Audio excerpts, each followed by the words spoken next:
Ну что, добрый вечер, поважаныя коллеги. На жаль, з-за коронавируса мы не можем в этом годзе, а может быть и по шэрагу іншых прычынаў сабрацца тут у офісе, як мы гэта рабілі летась.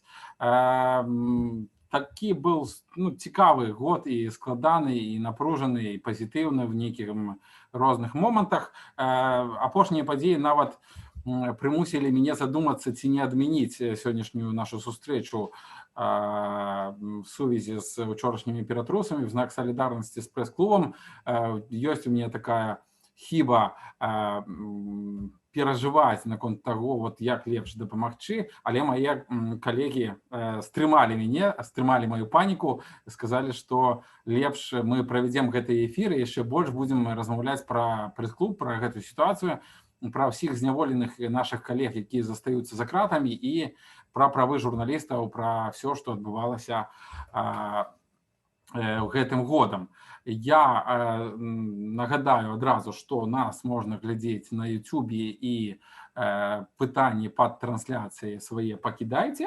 Я абавязкова буду сачыць за трансляцыяй і пытанні задаваць. Все пытанні, якія загадзя прыйшлі ў форму, мы таксама агучым і зададзім нашым калегам. А цяпер самы час назваць тых, хто сёння лідары медыасупольнасці падводзяць гэтыя вынікі года. Найперш я, Барыс Гарэцкі, намеснік старшыні Беларускай асацыяцыі журналістаў. Я буду больш весці, чым гаварыць. А з намі таксама ёсць старшыня Беларускай асацыяцыі журналістаў Андрэй Бастунец. Ён таксама колькі слоў нам скажа. Таксама з намі выпускаючы рэдактар онлайнера Мікалай Градзюшка, галоўны рэдактар Тутбай Марына Золатава. Вітаем спадарню Марыну. Дырэктар інфармацыйнай кампаніі Белапан Дмітрий Наважылаў, рэдактарка нашай Нівы Настасья Роўда. Яна таксама нам шмат цікавых рэчаў раскажа. Таксама тут сярод гасцей намеснік кіраўніка тэлевізіі Белсат Алексей Дзекавіцкі і рэдактар радыё Свабода Алексей Знаткевич. Два такіх шановных Алексея з намі. Таксама галоўны рэдактар Еўрарадыё Павел Свердлоў. Паваша па машынам, калі ласка, Віктары, дзякуй вялікі. Аксана Колб, галоўная рэдактарка Новага часу. Рады відаць, спадарня Аксана, бачу, што ялінка у вас падрыхтаваная. Спартовая прэса таксама з намі. Рэдактар сайта Трибуна Бай Ігор Петрулевич. Дзе вы, спадар Ігор? Так, вы з намі, толькі выключылі пакуль што відэа, але мы да вас вернемся абавязкова. Так, вітаю. Да нас далучыцца таксама галоўны рэдактар ежедневніка Сергей Сацук, шэф-рэдактар газеты «Свободные новости плюс» Александр Улицёнок і рэдактарка сайта «Медиаполесия» Светлана Гарда. Это все наперадзе. Таксама з намі галоўны рэдактар баранавічскага выдання «Інтэкспрэс» выдавецкага дома Владимир Янукевич. Далучыцца рэдактарка Гродна Лайв, гарадзенская рэдакцыя Ірына Новік. Таксама мусіць далучыцца і Берасця, Бінокль, Ксенія Пятрович, чакаем яе. З намі, канешне ж, Гомель і Магілёў у асобе Пятра Кузнецова, заснавальніка гэтых выдатных навасных парталаў, і ён пра рэгіянальную журналістыку нам сёння шмат скажа. Так, таксама тут з намі Кацярына Пытлева, праграмны дырэктар і вядучая праектаў Маланка Медыа, можна сказаць, адкрыццё і падзея гэтага медыагода. Вітаем, Кацярына. Таксама далучыцца да нас кіраўніца праекта «Маркетинг бай» Ганна Шутова. У студыі «Радыё Рацыя» ў Беластоку Зміцер Кармазін, вядучы і журналіст «Радыё Рацыя». З намі таксама журналістка Марыя Садоўская, фотограф Андрэй Лянкевич далучыцца, і таксама многія іншыя калегі таксама абяцалі далучыцца. Але я не буду зараз займаць шмат часу. У нас вельмі много выступоўцаў, ёсць вельмі шмат што сказаць, таму папрашу быць всіх максімальна сціслымі. Ну а найперш на правах гаспадароў прадстаўляю слова старшыні Беларускай асацыяцыі журналістаў Андрэю Бастунцу, які раскажа агульна, які быў гэты год у плане правоў журналістаў. Змяняюцца лічбы, змяняюцца колькасць затрыманых, імкліва працягваецца ціск, і, можа быць, колькі словаў пра сітуацыю з прэс-клубам, якая ёсць на дадзены момант. Андрэй, калі ласка. Андрей, мы тебя не чуем. Зараз чутно? Так, все добре. Так. Вітаю, шановныя сябры. Насамрэч падводзіць вынікі года вельмі цяжка сёння, бо такое ўражанне, што іх падводзіць следчы камітэт, іх падводзяць сілавыя структуры. І менавіта зразумела, я маю на ўвазе і крымінальную справу дачынення да нашых калегаў з прэс-клуба і тыя справы, якія былі раней узбуджаныя супраць журналістак нашых Кацярыны Андрэевай, Кацярыны Брысевіч, Дар'і Чульцовай. На жаль, гэта ўжо і ёсць вынікам года, што ўсе яны знаходзяцца сёння за кратамі. І што я буду казаць? Наогул, пераслед журналістаў у гэтым годзе быў надзвычайны. Я каля 20 гадоў назіраю за сітуацыяй у медыасферы, і я бачу, што як яна змянялася і наколькі яна больш-горш стала цяпер. І самае галоўнае, на што я хочу звярнуць увагу, на сістэмнасць ціску на ўсю медыасферу Беларусі. Бо і раней траплялі ці то асобныя медыа, ці то асобныя сектары медыарынку, медыасферы пад ціск уладаў, а зараз гэта абрынулася на ўсіх. І зразумела, у першую чаргу мы бачым гэта затрыманне журналістаў, якіх у 5 разоў больш, чым было, напрыклад, у мінулы пікавы год, у 2017 год. І нават гвалт супраць журналістаў, 62 выпадку мы толькі зафіксавалі, а я ўпэўнены, што іх больш было. І гэтыя крымінальныя справы, пра якія я ўжо казаў, і гэта не толькі гэтыя справы, яшчэ ёсць іншыя справы крымінальныя супраць журналістаў. Але не толькі з гвалтам супраць журналістаў, не толькі гвалтам супраць журналістаў, не толькі затрыманнямі гэты год мусіць запомніцца ці зафіксаваны быць. Бо мы бачым, што і на інтэрнэт-сферу быў вялікі ціск. Адразу пасля выбараў былі заблакаваны дзесяткі інфармацыйна-аналітычных, інфармацыйна-палітычных сайтаў, у тым ліку сайт Баш, дарэчы. Друкаваныя СМІ, якія іншую аўдыторыю ахопліваюць, таксама трапілі пад ціск. І спачатку забарона на друк, потым забарона на распаўсюд. Гэта і Народная воля, і Свабодна навіны плюс, і Белгазета, і Камсамольская правда Беларусі. І зараз з праблемамі сутыкнуліся Брэсцкая газета, Слонімская газета, гэта ўжо ў рэгіёны пайшоў гэты вірус. Мы бачым наогул блакаванне інтэрнэта падчас масавых акцыяў, мы бачым затрыманні блогераў, гэта было яшчэ, дарэчы, і да выбараў, і да паствыбарчай сітуацыі. Мы бачым вялікія праблемы з акрэдытацыяй замежных журналістаў.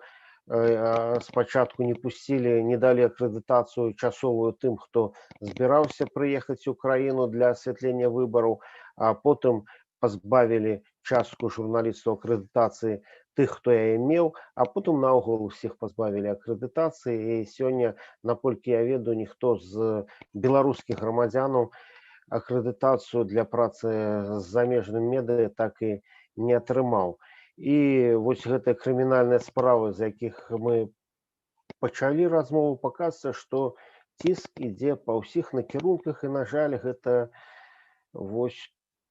тое, што застанецца у мяне ў усялякім разе як галоўны вынік года, бо кожны дзень мы атрымліваем інфармацыю ці то пра затрыманні, ці то пра ператрусы, ці то пра штрафы, і кожны дзень з гэтым працуем. Гэта ўсё вельмі так сур'ёзна на псіхіке адбіваецца таксама. Што добрае было ў гэтым годзе? Я скажу гэта адным словам. Салідарнасць. Салідарнасць, якую мы адчулі і ад прадстаўнікоў супольнасці, журналісцкай супольнасці, дарэчы, якая больш такая вось згрунтаваная, магчыма, чым шмат іншыя супольнасці. Але зараз нават канкурыруючыя выданні пачалі падтрымліваць адзін аднаго, хадзіць на суды, стаяць пад турмамі, пісаць адзін за аднаго, і гэта вельмі шмат чаго каштуе.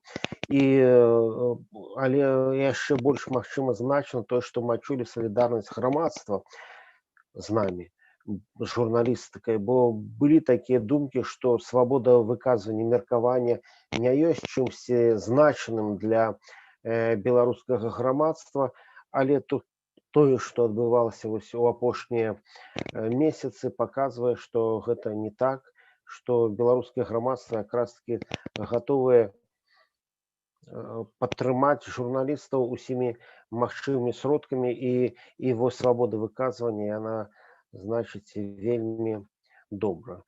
Ну і так, падводзячы коротка, бо я разумею, што часу вельмі мала, вынікі, скажу, што год быў так вельмі цяжкі, што я не думаю, што бліжэйшым часам сітуацыя стане лепш, але мне вельмі хацелася б, каб гэты год хутчэй скончыўся, і ўсё ж такі, калі сітуацыя дойдзе да горшага, каб яна пачала пераходзіць да лепшага, і каб да гэтага горшага нам засталося не так уж і шмат.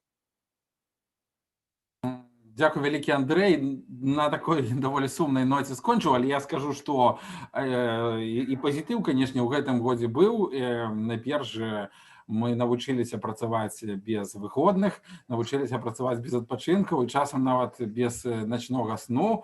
А калі па-харошаму, то беларускай асацыяцыі журналістаў ёсць чым ганарыцца, бо мы сапраўды вельмі сур'ёзна спрацавалі і у гэтым годзе вельмі шмат дапамагалі нашым калегам. Тая колькасць салідарнасці, дапамогі і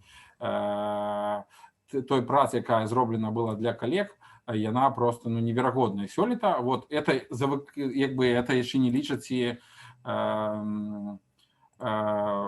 тых адукацыйных праграм, которые мы паспяхова перавялі ў онлайн-фармат, і, напэўна, больш 1000 чалавек пабывалі на наших адукацыйных вебінарах, калі палічыць все мерапрыемствы па розных накірунках. Будзем спадзявацца, што гэтая тэндэнцыя пазітыўная застанецца. Ну што ж, не будзем забіраць на нашы бажаўскія справы много часу. Переключаемся на Алексея Дзікавіцкага, намесніка кіраўніка тэлеканала Белсат. І рады яго тут вітаць і бачыць. Спадар Алексей, калі ласка, скажыце, што добрага было для Белсата і ўвогуле, якія вынікі года падводзіць тэлеканал Белсат? Ці ёсць нешта грунтоўнае, што варта сказаць у цяперашняй сітуацыі? Алексей? Натуральна, год, так як казаў Андрэй, як вы казалі, быў вельмі цяжкі. Перадусім, кожны дзень я прачынаюся, кладуся спаць з думкай пра нашых калежанак, которые сядзяць цяпер у турме. 3 нашыя калежанкі, 2 з іх это белсатаўкі. Натуральна, гэта вельмі прыкрая справа. Мы, як Белсат, прызвычаіліся працаваць пад ціскам, тому што мы ўжо працуем 14-й год, і ўвесь час гэты без акрэдытацыі, увесь час нас прэсавалі, арыштоўвалі, забіралі тэхніку, штрафавалі нашых калег. Але гэта, канешне, все можна перажыць. Я думаю, таму што гэта ўсё можна перажыць, то таму ўлады і вырашылі выкарыстаць вось такі сродак, крымінальны менавіта артыкул. Гэта вельмі прыкрая справа. Натуральна, мы вельмі спадзяемся і робім усё магчымае, што толькі ў нашых сілах, каб нашыя калежанкі з Белсату і Студбаю выйшлі на свабоду. Што тычыцца іншых спраў, то, натуральна, як вы казалі, мы навучыліся працаваць сапраўды без выходных, весці эти шматгадзінныя 10-12 гадзінныя эфіры, прычым у тэлебачанні гэта даволі складана, таму што каб зрабіць нармальны паўнавартасны тэлеэфір, то патрэбна прынамсі 13-14 асоб абслугі, а мы навучыліся гэта рабіць так, што абслуговвае пару чалавек усяго. Гэта, ну, это наша ўнутраная, конечно, праблема. Што вот кінулася ў вочы за гэты час, гэта, вы знаете, мне падаецца важным тое, што вот сапраўды салідарнасць, пра што казаў, правда, Андрэй. Я тут вельмі удзячны таксама Бажу за великую працу, которую Баж робіць. Гэта вельмі істотна. І калі мы сапраўды раней маглі думаць адно пра аднаго, як пра нейкіх канкурэнтаў, то зараз хіба што час ніколі такога не было, ніколі такой вострай неабходимасці грунтавацца не было. Я думаю, што зараз мы павінны абсалютна гэта рабіць, бо зараз сапраўды адзін за ўсіх і все за аднаго. Та салідарнасць. Другая справа, гэта, што мне падаецца, гэта пра гэта сведчаць некаторыя дадзеныя, пэўна таксама такія эмпірычныя назіранні, але мне падаецца, што як і Белсат, і зрэшты ўсе пэўна незалежныя медыа адчулі тое, што беларусы, наши землякі, наши чытачы, гледачы, все ж таки значна больш давяраюць цяпер незалежным сродкам масавай інфармацыі. Мне падаецца, это вялізны прарыў, таму што, ну, не ведаю, хто там давярае цяпер, допустим, дзяржаўнаму тэлебачанню ці газетам дзяржаўным, але просто, ну, навідавоку ўзрост даверу да незалежных сродкаў масавай інфармацыі. Гэта бачна па ўсім, па колькасці пошты, которую мы атрымліваем, па тым, як людзі дасылаюць свае здымкі, фота, відэа, таксама з такими приписками, что коли ласка, коли хочете, выкарыстайце это у вас в эфире, змонтуйте. Ну и хотя по таких дробных речах, которых зараз уже просто стало вельмі шмат. Я нават на Фейсбуку писал, что коли наших коллег а то почастуюць кавай, а то нейкими трубочками, а то кветку купяць журналисты. То есть уже познаюць, и абсолютно люди дзякуюць за працу.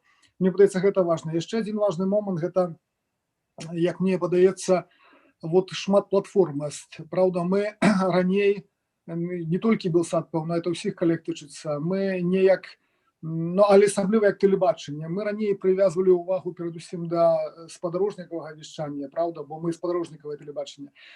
Цяпер бачым, што той курс, который мы выбралі пару гадоў таму, то есть, што мы ёсць і на Фейсбуку, і ў Тэлеграме, і в Аднакласніках, і на Ютубе, на спадарожніку таксама ён быў правільны, таму што мы бачым цяпер, што той же Telegram массово расце подписка ва ўсіх незалежных медыяў на той же Telegram, не толькі. Но гэта зноў жа азначае давер. Мне падаецца, што гэты капітал даверу, который мы сабралі, ён вельмі істотны. І напрыканцы яшчэ адна справа. Вот мы вяшчаем праз спадарожнік, хаця казалі нам не адзін раз адмыслоўцы, што, маўляў, перастаньце ўжо бухаць даволі вялікія грошы штогод на тое, каб арендаваць месца на спадарожніку, што, маўляў, ужо ніхто праз спадарожнік не глядзіць цяпер тэлебачанне. Але аказалася, што вот калі выключылі інтэрнэт, што людзі, асабліва недзе, которые былі, гэта ж лета было, правда, на дачах у першыя дні пасля так званых выбараў, што людзі все-таки вельмі глядзелі праз спадарожнік, калі не было інтэрнету.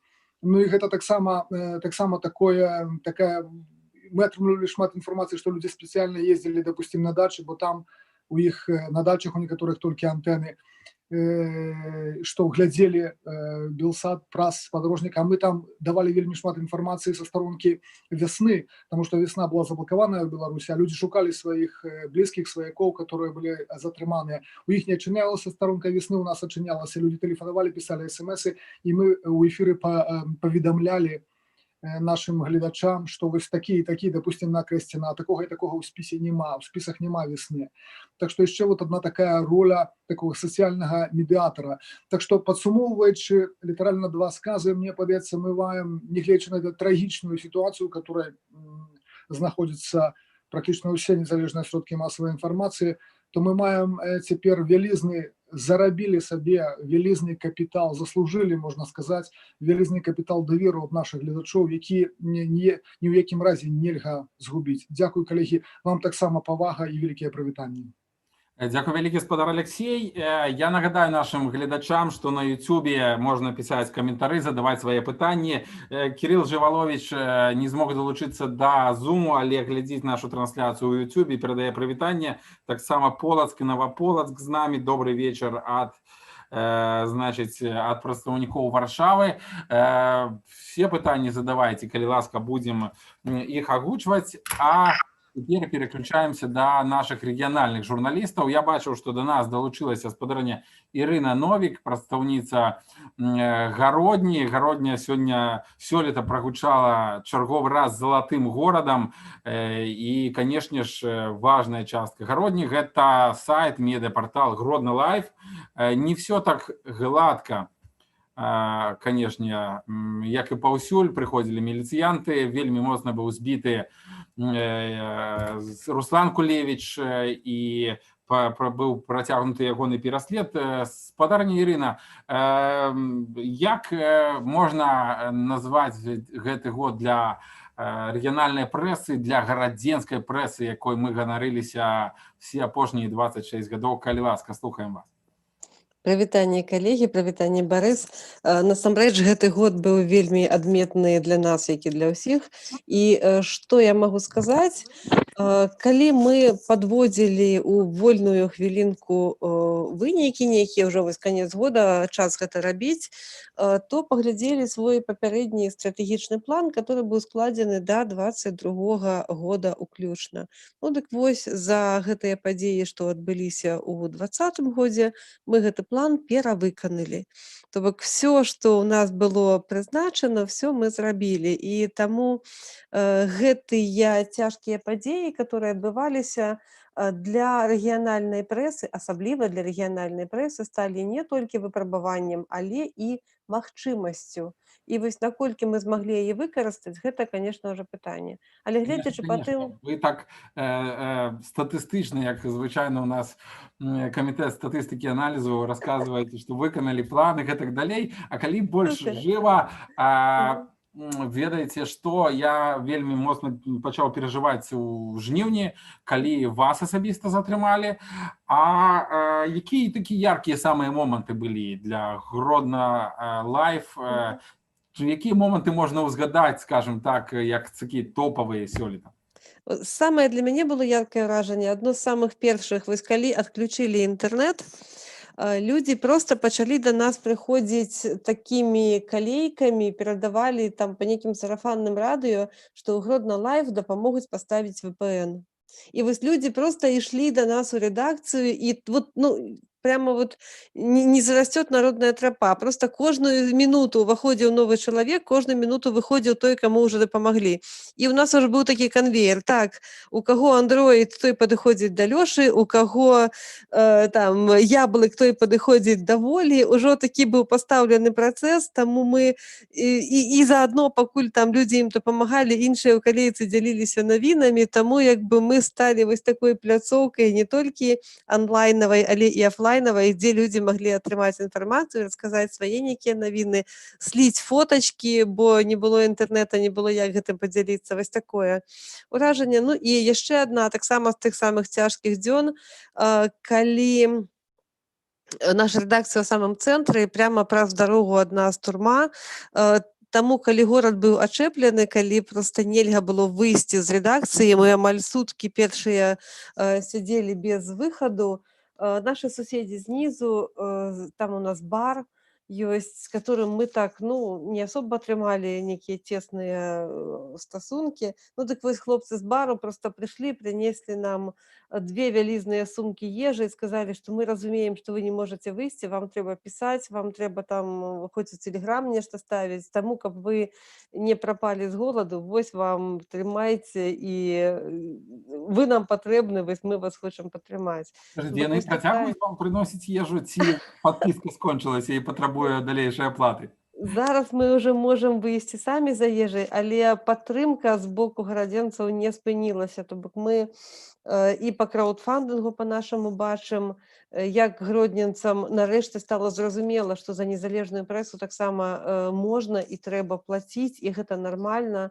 І потому як запатрабаваны нашы там нейкія календары ці кніжкі, як разышліся усе наклады, што і сёлета выдаваліся, і што раней выдаваліся, то бок я бачу, што зараз людзі зразумелі, ага, ну дык гэта ж людзі, которые робяць нам паслугу. Вы зараз ацанілі гэту паслугу незалежнай журналістыкі, і яна, безумоўна, стала зразумела, колькі гэта каштуе і што гэта каштуе, і людзі гатовы за гэта плаціць, не толькі падтрымліваць словамі, але і реально стаць нашымі кліентамі, нашымі фундатарамі, нашымі там інвестарамі, калі хочаце. Вось для мяне, як для менеджера, гэта вельмі важна, што адбыўся гэты злом у свядомасці спажыўца Дзякуй вялікі, спадарыня Ірына. інфармацыі. Валанцёрства адна з адметнасцяў, напэўна, гэтага года. Адразу пасля вот всей этой жорсткасці, самыя першыя дні з'явілася вялізная колькасць людзей, которые хочуць дапамагаць. Мае сябры, калегі тэлефанавалі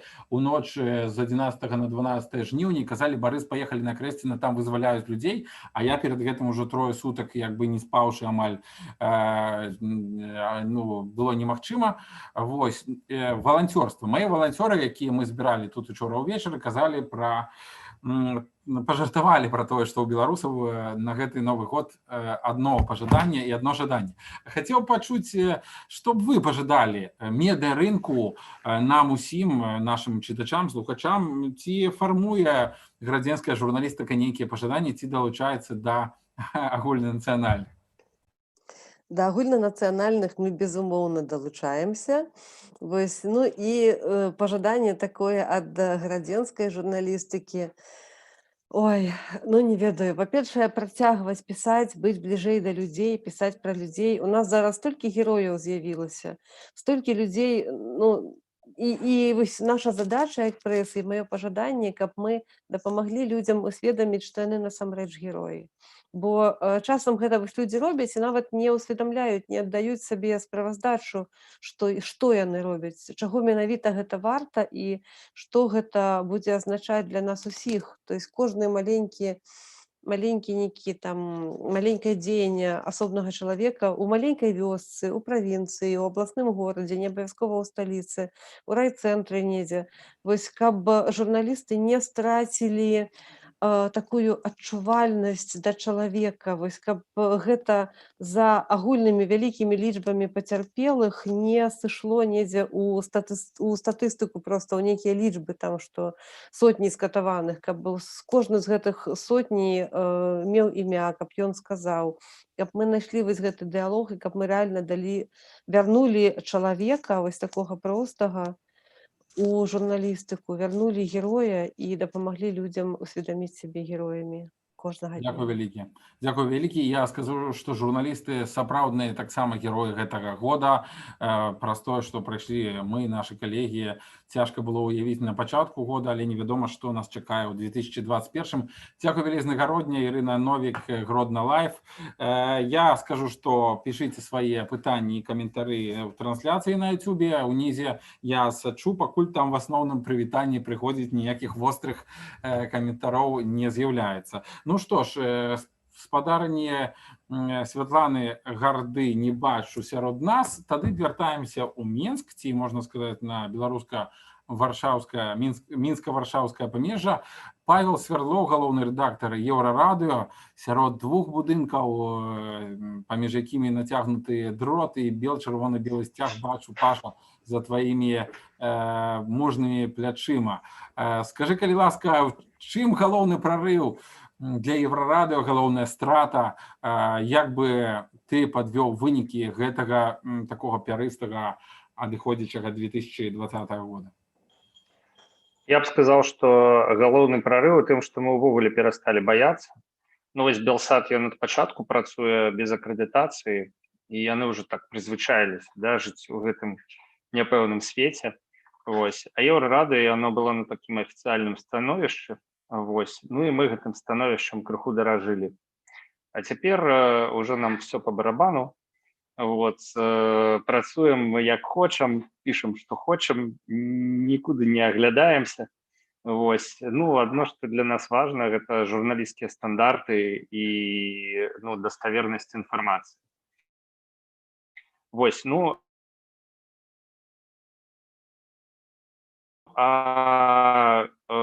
наконт страт маю тут зараз уже не страты, а тое, што вельмі складана куда-небудзь адправіць журналіста, каб ён не, ну, гарантавана адтуль вярнуўся, карацей. Вось, то бок адпраўляеш на які-небудзь стрым чалавека, ну і трымаеш пальцы вот так, да, каб ён толькі там не сустрэўся з непатрэбнымі людзьмі, якія б яго куды-небудзь не уцягнулі. Вось. Ну і, канешне, тое, пра што ты, Барыс, ужо казаў, не то, што мы навучыліся, але адтачылі свае навыкі працы 24/7 па начах, без выходных і гэтак далей. Але гэта прыносіць відавочны плён. Мы таксама адчуваем запатрабаванасць, да, якую абсалютна не адчувалі раней, да, адчуваем вялікую зваротную сувязь, ну, бок нас пачалі, вот, беларусы, беларускія чытачы, яны ўвогуле такія скупыя на эмоцыю людзі, да, яны прачытаюць, ім што-небудзь спадабаецца, яны, можа, нават пашэраць, вось, але ніхто не скажа табе дзякуй. Так было, прынамсі, раней, так было, прынамсі, з намі, вось, а цяпер гэта ўсё ёсць, і гэта, канешне, вельмі крута і вельмі прыемна. Тое, што краіна змянілася, тое, што журналістыка змянілася, гэта абсалютны факт. Ты маеш на ўвазе, так было да з'яўлення чат-бота, куды можна было сыпаць свае відосы аграмезныя, фотаздымкі вялізных памераў, якія невядома як апрацоўваць.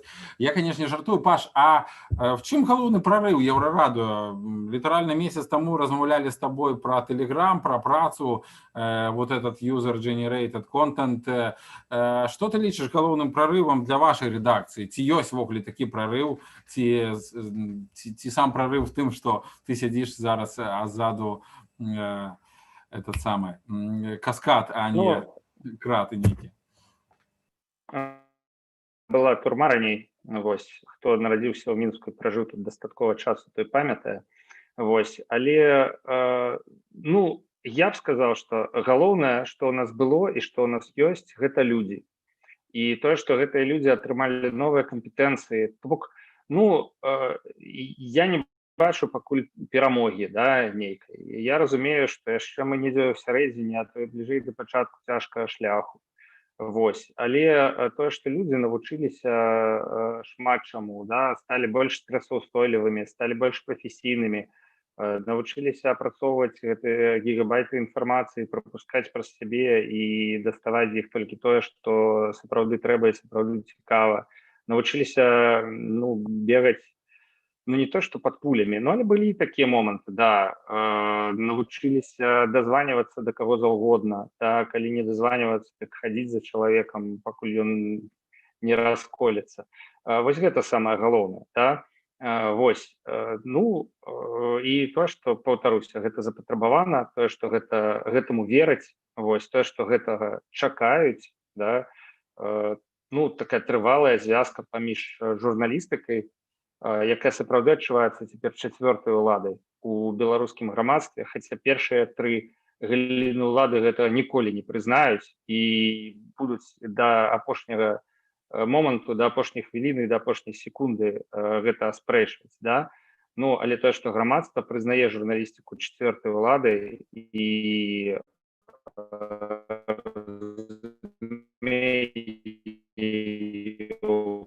уплыў і неабходнасць, гэта ўжо таксама факт. Дзякую вялікі, Павал. Зажывала ты тебе крыху на прыканцы, але буду спадзявацца, што все будзе добра. Это была пафосная прамова пра тое, што журналістыка это усяму, і яна сябе так у Беларусі зараз нараджае і сцвярджае. Дякую, вялікі, Паша. Еўрарадыё, мы яшчэ попросім, можа быць, напрыканцы адказаць цябе на некаторыя пытанні, якія прыйдуць да нас у каментарах на YouTube-канале. І пажаданне, можа быць, з Новым годам таксама нам раскажаш. А цяпер пераносімся, значыць, Кірыла Жываловіча няма з намі тут цяпер, але ягонае віншаванне, ягонае меркаванне вы прачытаеце на сайце Беларускай асацыяцыі журналістаў, ён абавязкова, мы там яго размясцім, ён даслаў яго пісьмова загадзя. Таксама Александра Уліцёнка па нейкай прычыне няма, але застанемся з нашымі радышчыкамі. Вось, хаця Радыё Свабода, не ведаю, як цяпер лепш назваць, это радыё ці это супер мультымедыйная карпорацыя, якая працуе ва ўсіх фарматах. З намі Алексей Знаткевич, рэдактар Радыё Свабода. Калі ласка, Алексей, падключаю вам відэа і хацеў пачуць, на ваша меркаванне, які галоўны прарыў у сферы медыа сёлета і чым варта ганарыцца вашай рэдакцыі, ці ўсё ж такі панеслі больш страты, чым набыткі, згубіўшы гэтай акрэдытацыі? Ну, я не буду тут арыгінальным, ужо тое, што казалі калегі. Самая галоўная негатыўная змена, яна відавочная, радыкальна вырас узровень небяспекі для журналістаў, якія працуюць у Беларусі, агулам для тых, хто працуе з медыямі.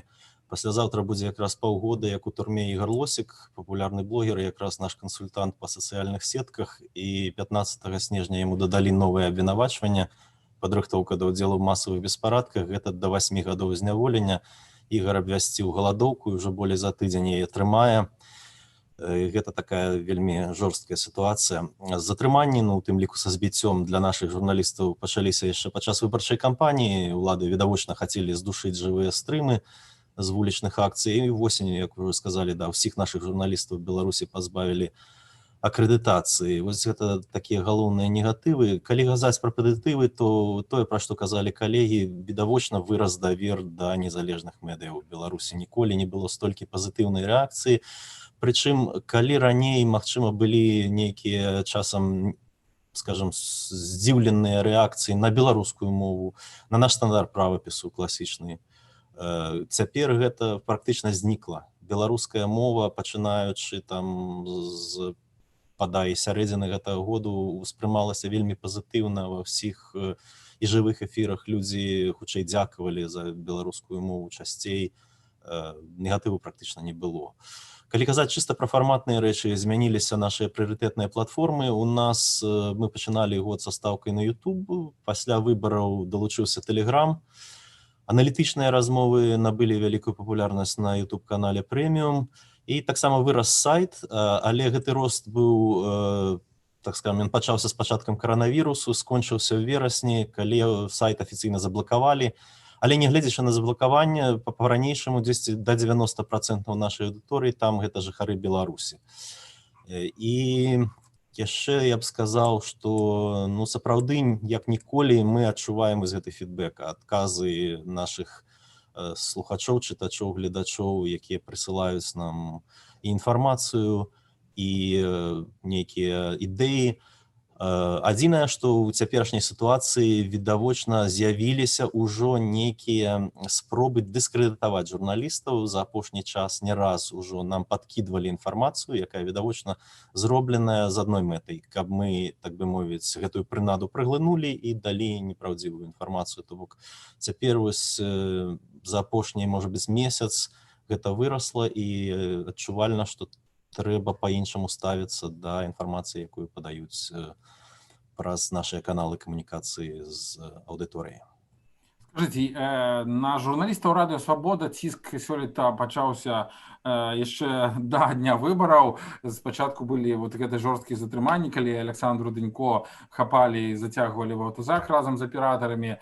Потым многія здарэнні, разбіты і зламаны нос Антона Трофімовича, пазбаўленыя акрэдытацыі, збітыя журналісты. Што дазваляе, што дае сілы вашым калегам, супрацоўнікам Радыё Свабода працягваць тое, што яны робяць, рабіць якасную журналістыку, выходзіць, здымаць, паведамляць пра здарэнні. Як журналісты не выгараюць ад гэтай сітуацыі? Гэта тое, вот, пра што ўжо гаварылі людзі, пра што я ўжо казаў. Яны самі все гавораць, што менавіта рэакцыя аўдыторыі, адчування, наколькі гэта важна і наколькі людзі сапраўды лічаць важнай гэтую працу і патрэбнай. То бок яны атрымліваюць проста такую энергетыку ад аўдыторыі. Я вас зразумеў. Спадар Алексей, калі каротка, што б вы пажадалі нашай медыасупольнасці, нашай разнастайнай, цікавай, новай медыасупольнасці ў наступным годзе? Чаго варта было б чакаць ад медыасектару, на ваш погляд? Ну, это цяжкае пытанне, насамрэч. Удачы пажадаў бы нам усім. Асабліва тым, хто ў Беларусі, ну, яна нам спатрэбіцца. Дякую вялікі. Алексей Знаткевич, рэдактар Радыё Свабода. Я скажу, што ёсць такі жарт Беларускай асацыяцыі журналістаў. Перад выбарамі мы заўсёды жартуем, каб нешта было, але нам за гэта нічога не было. І жартуюць журналісты. Так, застаемся з радыйшчыкамі. Ёсць у нас Зміцер Кармазін з Радыё Рацыя, ён прям са студыі Рацыі там вяшчае. Зміцер, далучайся, падключай мікрафон на відэа, включаю цябе і скажы, калі ласка, на твою думку, які галоўны прарыў медыасектара Беларусі і чым можа ганарыцца Радыё Рацыя, беларуская Радыё Рацыя, якая вяшчае на FM-хвалях з Гродні і Беластоку. Я думаю, гэта вельмі важна для многіх жыхароў памежжа, просто таму, што, каб слухаць FM, не патрэбны нават інтэрнэт. І можна проста заставацца з навінамі кругласуткава, чуючы, я так разумею, і твой голас таксама з гэтымі навінамі, калі ласка. Ну, я акурат пра гэта таксама хацеў сказаць. Чутно мяне? Так, чутна, і вельмі прыемна, што ты ў студыі, няма ніякага рэха, такі звычайны радыйны гук. Акурат пра гэта я хацеў сказаць. Ну, сапраўды, калегі ўжо казалі пра тое, што мы ў гэтым годзе пабачылі трансфармацыю грамадства беларускага, таксама казалі пра тое, што узрос давер да незалежных медыяў. Ну, і акурат беларусы проста ўзгадалі, што ў іх ёсць незалежныя журналісты. Раней нібыта мы існавалі, але, скажам так, такой вялікай увагі не было да нас. 2020 год, ну, казалася пра пераслед, гэта ўжо ўсё гаварылі, а вось я бы звярнуў увагу на тое, што мы навучыліся працаваць, па-першае, ва ўмовах каранавіруса. Мы знаходзімся ў Польшы, а тут былі такія абмежаванні каранавірусныя, калі нават нам загадвалі не хадзіць на працу, і мы вымушаныя былі сядзець дома і з дому рабіць нейкія матэрыялы. Ну, і таксама навучыліся працаваць ва ўмовах такога аўралу. Увогуле, калі я гляджу таксама на іншыя сродкі масавай інфармацыі ў Польшы, ну, вось калі казаць пра гэты каранавірус, напрыклад, тут быў пэўны час, калі забаранілі ўвогуле запрашаць людзей у студыі, і мы пачалі выкарыстоўваць вельмі шмат зума, тэлефонных званкоў. З аднаго боку, тэхнічна пагоршылася якасць вось гэтага нашага контенту, які мы перадаем у эфір. Ну, а з іншага боку, мы таксама навучыліся карыстацца таксама і зумамі, і ўсімі іншымі астатнімі платформамі. А акурат, вось, калі ты гаварыў, узгадаў пра тое, што мы зараз даступныя ў Гародні і ў Гародню, Беластоку і ў Берасці у FM-дыапазоне, то вось акурат адразу пасля выбараў, калі інтэрнэт у Беларусі быў глобальна заблакаваны, усе прыгадалі пра тое, што ёсць, аказваецца, традыцыйнае радыё, якое вяшчае на FM, і, адпаведна, калі людзі не маглі зайсці на тэлеграм-канал Гродно Лайв, то яны ўключалі FM-дыапазон у Гародні, напрыклад, і ў Берасці. Ну, а мы ўжо таксама літаральна 24 гадзіны стараліся падаваць вось гэтую інфармацыю, і тэарэтычна, напрыклад, тэлеграм-канал, які быў даступны тут у нас у Польшчы, можна было яго пачуць, інфармацыю з гэтага тэлеграм-канала можна было пачуць на FM-хвалі, то есть, атрымліваецца, усе ўзгадалі, што традыцыйнае радыё існуе, і яно ва ўмовах адключанага інтэрнэту таксама першая крыніца інфармацыі. Вось для мяне такое найважнейшае адкрыццё. Скажи, калі ласка, ці лёгка здабываць інфармацыю ва ўмовах адключанага інтэрнэта, асабліва знаходзячыся ў Беластоку, калі няма, умоўна кажучы, побач журналіста, который можа збегаць і паглядзець, што там на скрыжаванні каля журфака адбываецца. Я, дарэчы, скажу, што я многія акцыі в гэтым годзе бачыў з акна нашага офіса Беларускай асацыяцыі журналістаў. Прям тут у нас перад будынкам на скрыжаванні бывала перакрывалі дороги, бывало, машины, значит, рабілі вялізныя заторы, бывалі, ездили аўтазакі, і нават вадамёты дзейнічалі вось тут, летели светашумовыя гранаты. Як атрымліваецца працаваць, калі ты знаходзішся не побач?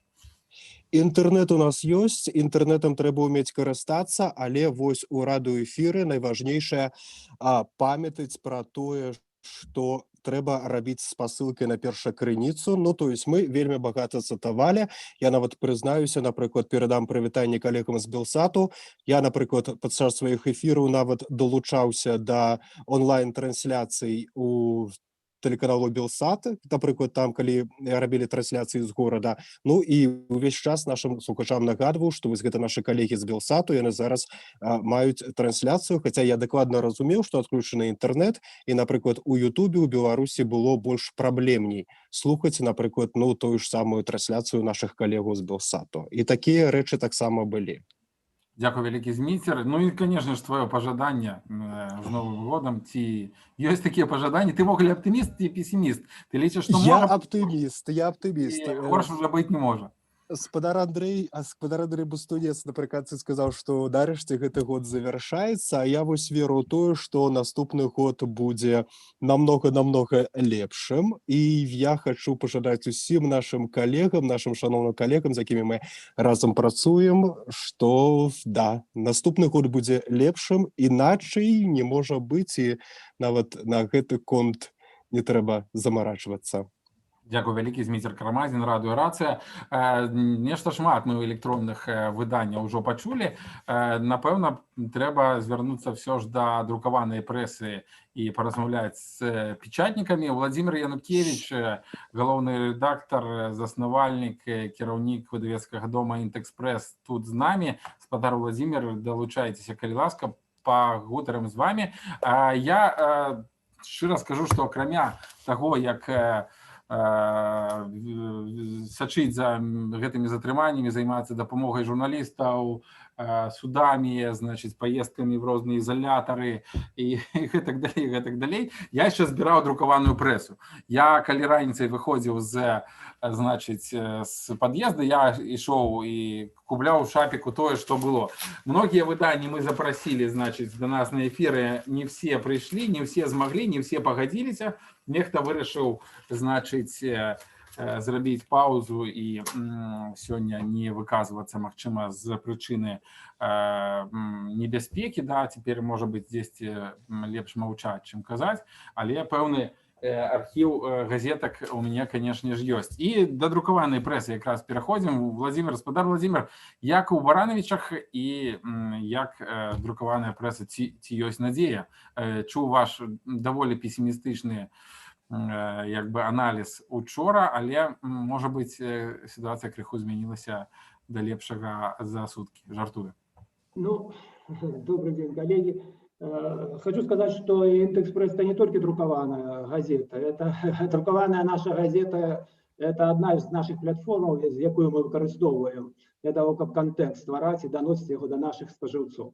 Наш ресурс, ну, не апошні сярод тоже не апошніх, які мы маем. Так что у нас вельмі вялікая аўдыторыя сёння, якую мы, ну, ацэньваем. У нас толькі каля праглядаў мы маем каля 8 мільёнаў праглядаў у месяц, практычна маем, і больш за 2000 унікальных наведвальнікаў кожны месяц маем. Так што і наш інтэрнэт-рэсурс мы даволі ўплывовы. Ну, а што тычыцца друкаванай версіі, то мы зараз падчас тых крызісных з'яваў, якія адбываюцца ў нашай краіне, мы адчулі недахоп таго, што мы выходзім толькі штотыднёва. Тому што патрэба ў інфармаванні людзей, якія ну, не вельмі добра карыстаюцца інтэрнэтам ці давяраюць больш друкаваным сродкам масавай інфармацыі, яны патрабавалі ад нас больш выходзіць з большай перыядычнасцю. І мы ўжо даже збіраліся падвысіць сваю перыядычнасць, але за гэтым стаяць все ж таки матэрыяльныя рэсурсы, якія не дазволілі нам гэта зрабіць. Друкаваная прэса адчула ціск, калі уже пытацца пра друкаваную прэсу, вельмі вялікі ціск адчула. І уже тут рассказывали, и Андрей Бастуніц рассказывал про друкарні, про межаванне з друкарнямі, што сказалася і на рэгіянальнай прэсе. Распаўсюд толькі там адмовы ў распаўсюдзе газеты праз многія гандлёвыя сеткі друкаваных нашых газетаў прывялі для скарачэння накладаў друкаваных выданняў і страце гэтых накладаў. То есть адмовы ў распаўсюдзе праз Еўраопт, напрыклад, прывялі да таго, што мы страцілі ад 10 до 20% в залежнасці ў сваіх рэгіёнах накладаў для продажу. Але тым не менш мы адчулі падтрымку людзей, якія, як і гаварылі ўжо папярэднія калегі, адчулі патрэбу ў незалежнай інфармацыі. І звярнуўшыся да іх, мы не страцілі практычна накладаў, таму што падраслі нашы асабістыя наклады па падпісцы праз нашы асабістыя сістэмы распаўсюду, якія былі ў некаторых сродках масавай інфармацыі, у тым ліку і ў нас. И наши курьеры, наши поштары закрыли нам эту проблему практично, и мы не стратили накладу, то есть мы практично подвесили свой наклад по подписке на 15-20%. Сегодня. Потреба існує, але коронавірус і ті умови праці, які склалися зараз з асцярожним адносінам до наших поштароў, калі наведваюць будынкі, хаты наших спажыўцоў нашай інфармацыі, то гэта замінае працы, але патрэба ў інфармацыі расце, і мы спадзяёмся, што это все ж таки мы зможам утрымаць наклады і даже іх падняць. Іншае пытанне, што зараз пашла вялікая палітызацыя насельніцтва. Сёння у нас многие из них телефонуют в редакцию и говорят, что мы отмовляемся от ваших газет, отмовляемся от ваших интернет-ресурсов, потому что вы занимаете позицию не объективного сродка массовой информации, а вы перетворились у пропагандистский сродок массовой информации только з іншого боку. Вось ідзе адмова ад некаторых спажыўцоў ад набывання газеты. Это две тенденции, якія сутыкаюцца сегодня ў рэгіянальнай прэсе, і мы добра заўважаем на сваім узроўні. З чым мы вступаем у Новый год, я не ведаю. Можно сказать, что таким з аптымізмам тым, што мы дажылі до гэтага Нового года, да? это уже добра. Мы спадзяёмся, што Новый год стане вызначальным во многім для нашай краіны, і сродкі масавай інфармацыі унесуць свой унёсак у тое, што будзе адбывацца ў нашай краіне. Ёсць праблемы зараз, і мы зараз сидзім і чакаем, што там у нас, напрыклад, з Віктарам Марчуком, які на сёння на 17 гадзін быў выкліканы для прокурора. І мы чакаем, і пакуль што няма ніякіх звестак, дзе ён і што з ім адбылося. Галоўнага рэдактара берасцейскай газеты. Так что вот такая непэўная праца прывяла до того, что во многих редакциях, например, журналисты не вытрымоўваюць этого ціску и заходят з редакции. Например, у нас в редакции зашло 2 журналиста под циском, под таким циском. И это беда региональных сродкаў массовой информации, что в нашем регионе невеличкие регионы, и все друг друга ведают, и натискать на журналистов ці праз іх родных, ці праз іх самих. А у нашым, напрыклад, выпадку мы маем ціск такі, што уздзеянне ідзе на нашых журналістаў запалохваннем.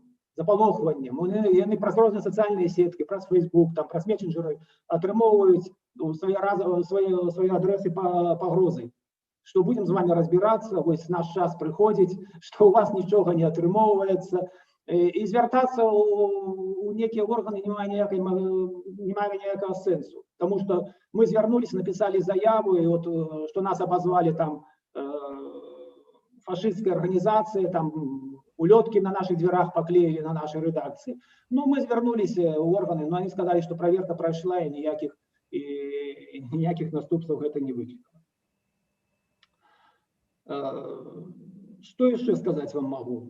Ну, могу сказать, что зараз региональная пресса активно займается объединением. Одна из тенденций нашего 2000 года, это пришло поразумение во всех региональщиков, что нам потребно объединяться, как мы могли разом выживать. Это тычется и нашей экономичной деятельности, это тычется нашей организационной деятельности. И в этом сенсе на новый узровень, на мой погляд, на новый узровень узнялась работа працы Асоціації видавців регіональної преси, яка сьогодні об'єдновує 15 видавців, і яка, ну, ми сподіваємося, що створена на її базі і рекламна агенція, і наші навчальні які програми дадуть свій вплив на те, що ми, думаю, доживемо і переживемо ще й 2021 год. Дякую вялікі спадару Владзімір. Гэта Владзімір Янукевич, Інтэкспрэс Барановичы. Вельмі дзякуем за працу рэгіянальным журналістам. Многія менскія цэнтральныя рэдакцыі якраз такі вельмі сур'ёзна залежаць ад вашага контенту, ад вашай інфармацыі. Не заўсёды цэнтральныя медыа могуць накіраваць кудысьці журналіста, а контент сапраўды вельмі важны і адказны і цікавы. Ну а цяпер хацеў даць слова человеку, прадстаўніку редакцыі, которая вельмі шмат контенту стварае для нас усіх і для всіх медыйшчыкаў. Агенцыя Белапан, вядучая недзяржаўная агенцыя, крыніца грамадска-палітычнай інфармацыі, медыа, которая не толькі інфармуе чытачоў, але інфармуе всіх нас, дае вось гэты корм беларускай журналістыцы. Калі ласка, Дмітрий Новажылаў, дырэктар Белапана. Вітаем. Зараз, Зміцер, падключым ваше відео. Калі ласка. Вітаю ўсіх. Ці чуваць мяне? Так, вас чуваць, і мы хочам пачуць ваше меркаванне, галоўны прарыў года для Белапаны. І ўвогуле, ці ёсць надзея, на ваш погляд? Нешта мы так засумавалі крыху ў нашым падвядзенні вынікаў года, але, можа быць, ёсць нейкія і станоўчыя моманты. Дмітрий Новажылаў.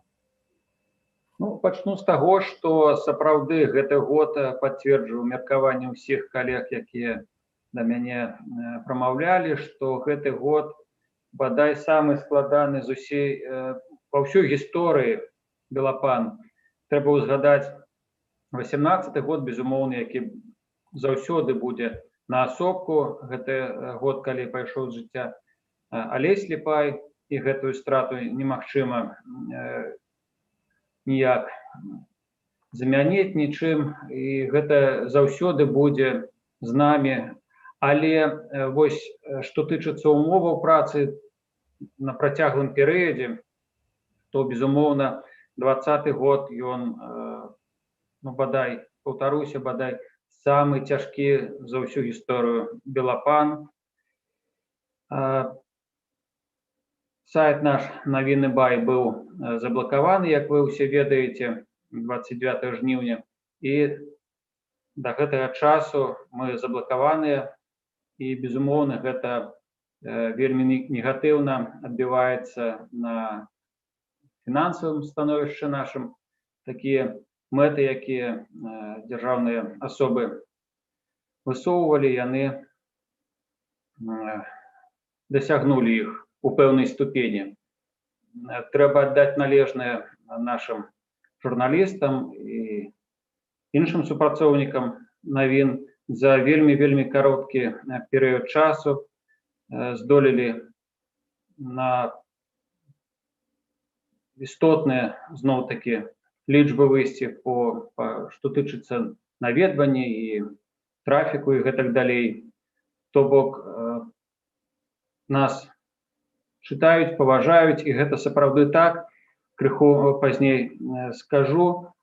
Што тычыцца Белапана, безумоўна, я хочу, карыстаюсь магчымасцю, выказаць словы падзякі ўсім нашым журналістам, усім нашим супрацоўнікам, якія вельмі адданы, вельмі прафесійна спрацавалі ў гэты цяжкі час. Што тычыцца затрыманняў, то я падлічыў, нашы журналісты адсядзелі 101 сотні арышту. І вось менавіта там, у камерах, сукамернікі, яны потом, калі выходзілі, дзяліліся гэтым такім уражаннем. Дзякавалі сукамернікі, дзякавалі наших журналістаў за працу, за правду, якую Белапан нясе людям. Ну, ось такі эпізод. Вось. І хацеў бы яшчэ зазначыць дынаміку, як змянялася адносінне да затрымання журналістаў. Я узгадваю першыя гэтыя выпадкі, і тады гэта было натуральнае, надзвычайнае здарэнне для ўсіх, і для нашай медыасупольнасці, і для дзяржаўных асобаў таксама. Але потым, глядзіце як, з кожным, літаральна днём, гэта спачатку стала амаль нормай, а потым мы бачым, што гэта рабілася мэтанакіравана, і вось што мы бачым у вялікай колькасці журналістаў, якія адбывалі арышт. Вось. Так, як бы это так вас до позитива, господар Зміцер, подвести, то у нас До позитиву. комментарии такие, вот пишут люди, что не хапает позитиву. Привітання з Борисова, з першого регіону, так само. Жыццё было і до 9 жніўня, што тады, калі памёр Алесь, з'явілася прэмія, яго імя, якая называецца «Гонар журналістыкі». І зноў-такі, здаецца, што з 9 жніўня прайшла вельмі шмат часу, настолькі шчыльны ён зараз. Але вось 9 красавіка мы ўручылі прэмію, другую прэмію, першая была Марыне Золатавай ўручана, 9 красавіка гэтага года прэмію імя Алеся Ліпая, якая называецца «Гонар журналістыкі», мы ўручылі паважанай Александры Дынько. І яшчэ раз віншую яе і прывітанне, Александра, вам, калі вы нас чуеце ці бачыце. І яшчэ вы пытаецеся, Барыс, пра пажаданні. Маё пажаданне такое. Крыху таксама узгадаю, у мінулым годзе, калі былі парламенцкія выбары, калі міжнародныя назіральнікі яшчэ тады такое было, тут сабралі такой круглы стол, канферэнцыю, і старшыня запытаўся у беларускіх журналістаў, які там прысутнічалі, калі яму распавядалі, што там як праходзіць выбарчая кампанія, ён запытаўся, так можа трэба памяняць законы выбарчыя. Я тады падумаў, што не трэба законы мяняць, трэба проста, каб яны выконваліся. І вось пажаданне маё усёй нашай медыасупольнасці на будучы год, каб прынамсі законы, якая дзяржава прымала сама, яна жа сама і выконвала. У дадзеным выпадку у дачыненні да прэсы, каб перасталі весці вайну супраць незалежных медыа, таму што калі яны будуць знішчаныя, то гэта катастрофа для ўсёй краіны. Таму вось такое аптымістычнае маё пажаданне, каб быў закон, каб ён выконваўся. Асабліва пра слова знішчана, это вельмі аптымістычна. Жартую. Дзякуй вялікі, Зміцер. Некалькі абвестак, па-першае, скажу. Пішыце свае пытанні ў чат на Ютубе. Адразу некалькі прывітанняў. Першы рэгіён перадае прывітанне выдання. Вітаем калегі, жадаем усім сілы духа, моцнага здароўя, усім вам, родным і блізкім. Марія Экзюпері дзякуе рэдакцыі «Новага часу», якая з уласнай ініцыятывы штомесяц падпісвае палітвязняў на газеты, бо мы ведаем, як інфармацыі не хапае за кратамі. Кирилл Жывалович таксама перадае просьбу даць слова гераіням. Гераіні, канешне ж, у нас хутка выйдуць у эфір. На сайце Беларускай асацыяцыі журналістаў таксама нагадаю, што можна падтрымаць нашу арганізацыю абсалютна законна. Там ёсць кнопка справа пра дабрачынныя ахвяраванні, на дзейнасць нашай, на статутную дзейнасць нашай арганізацыі.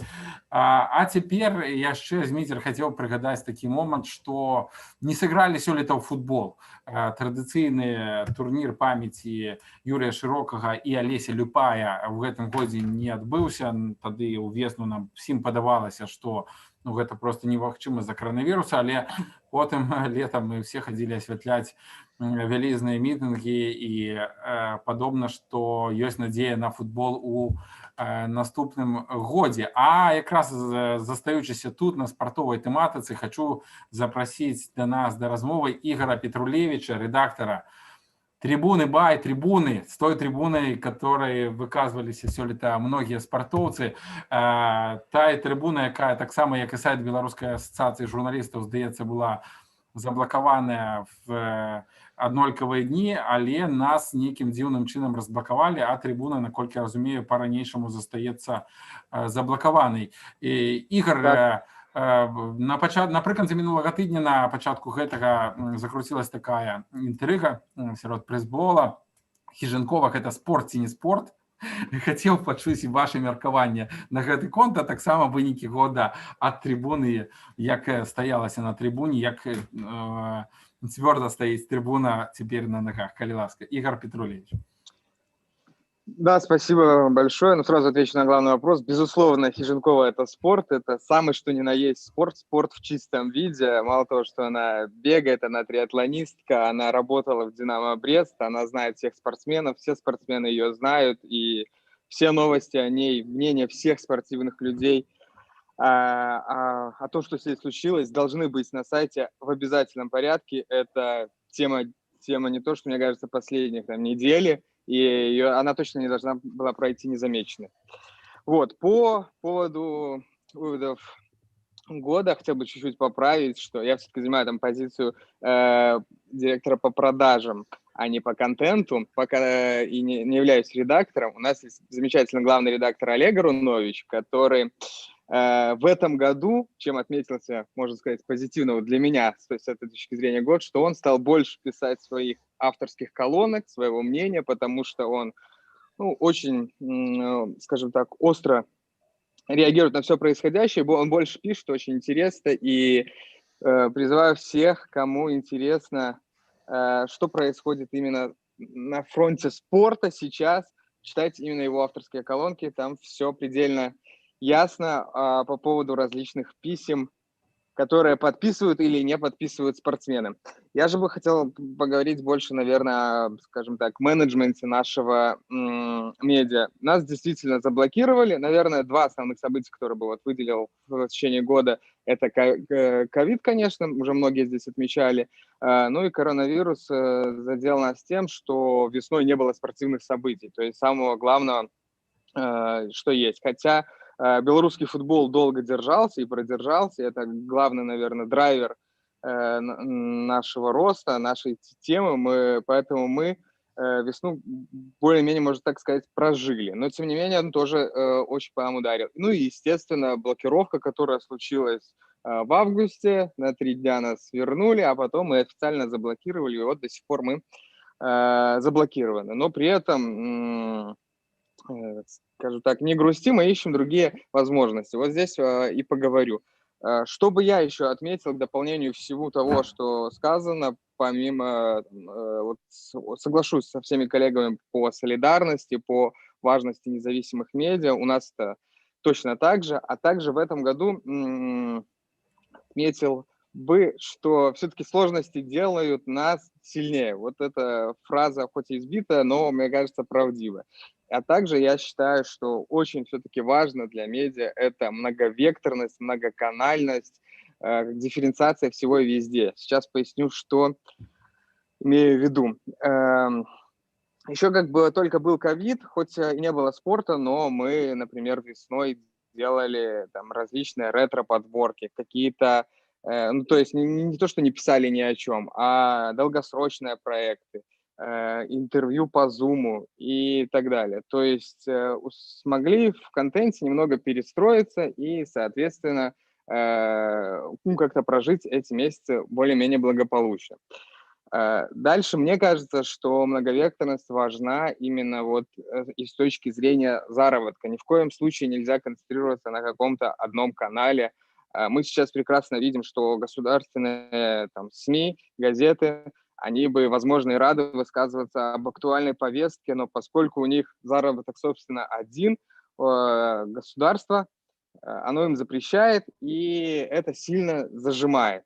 Вот мы тоже об этом всегда думаем, поэтому не сотрудничать, там, к примеру, там, с одним каким-то рекламодателем, с одной какой-то сферой, а постоянно ищем различные варианты, как мы можем там, зарабатывать и тем самым поддерживать наших журналистов.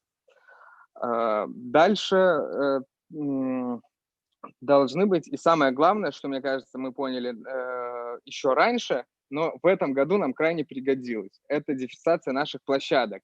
Не только быть там на сайте. Раньше говорили о том, что нельзя быть только в газете, давайте все на сайте. Сейчас стало еще, конечно, интереснее в этом смысле. Сейчас есть и социальные сети, социальных сетей стало гораздо больше. Там и Инстаграм, и Фейсбук, и YouTube это вообще уже тоже абсолютно новая площадка. А у нас еще есть, помимо всего прочего, это мобильное приложение, к примеру. Это тоже еще отдельный канал. И вот это все нам, собственно, позволило даже сейчас в условиях очень жестких и с экономической точки зрения, и самое жесткое это из-за того, что мы заблокированы, ну, позволять благополучно существовать, поскольку та же баннерная реклама, она крутится, например, в мобильном приложении у нас, да, которая благополучно работает, и вся наша аудитория там скачала. Естественно, вырос значительно, как я думаю, у всех здесь присутствующих Telegram, вырос Instagram, и мы везде на связи, и я думаю, те люди, которые хотят получить правдивую информацию о спорте, как здесь все происходит, они в момент нас найдут, а ведь аудитория, люди, это все, что нужно, а хоть и сайт заблокирован, конечно же, это тоже больно, неприятно, и определенная часть нашего устройства, скажем так, страдает, но выходов миллион, поэтому я отметил бы вот это вот направление, многовекторность, многоканальность и так далее. Вот, это все позволяет следовать нашим принципам, благополучно существовать, работать и думать про веру в лучшее. Так же, как и отмечу, что не только там от читателей есть уважение, там, но и в том числе вот я общаюсь там, с партнерами, все пишут, вы молодцы, мы не знаем, как вам помочь, но там, будем помогать по мере возможностей. Это действительно такой тотальный респект со всех углов прилетает, поэтому, мне кажется, это тоже заставляет мыслить позитивно, что вокруг-то очень много людей, которые готовы помогать медиа, чтобы они и дальше делали свою работу. Вот Дякую мое велике. такое такая Дякую моя вялікі. история. Вельмі прыемна было пачуць такі пазітыўны спартовы падыход.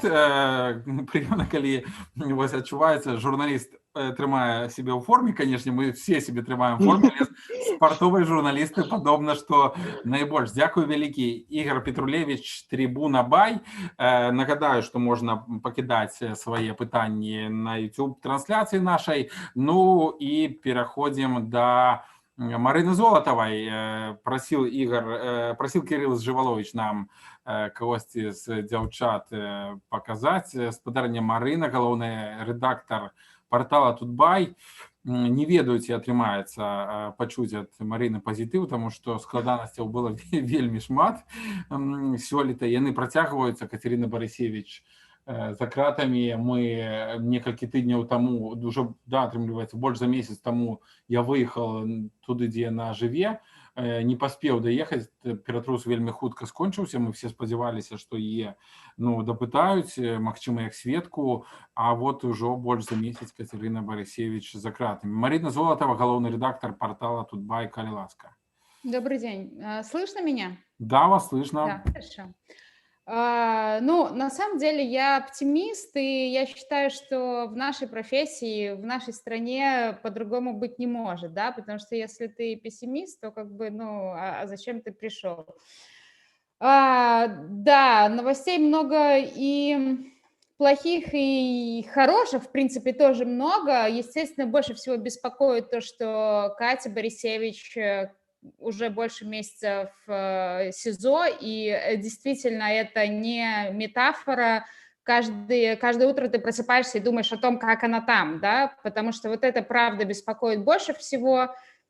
Ты думаешь о ее дочери, ты думаешь о ее семье, маме, которая все это очень сильно переживает, и, наверное, одно из самых больших испытаний, ну, во всяком случае для редактора, это то, что ты не можешь отвечать за свободу, за здоровье, за жизнь журналиста, да, то есть ты должен, но ты делаешь все, что от тебя зависит, твои коллеги прилагают максимум усилий, но есть вещи, на которые ты не можешь повлиять, да, и вот это как бы один из вопросов, который я хотела бы оставить на то, чтобы мы там в течение ближайшего времени ответили, да, коль скоро мы говорим о том, что одно из важнейших слов 2020 года это стало слово «солидарность». Так вот мы вместе должны решить, что делать с этим, да, что делать с тем, что репрессии против журналистов продолжаются, кроме того, что они продолжаются, они идут по нарастающей.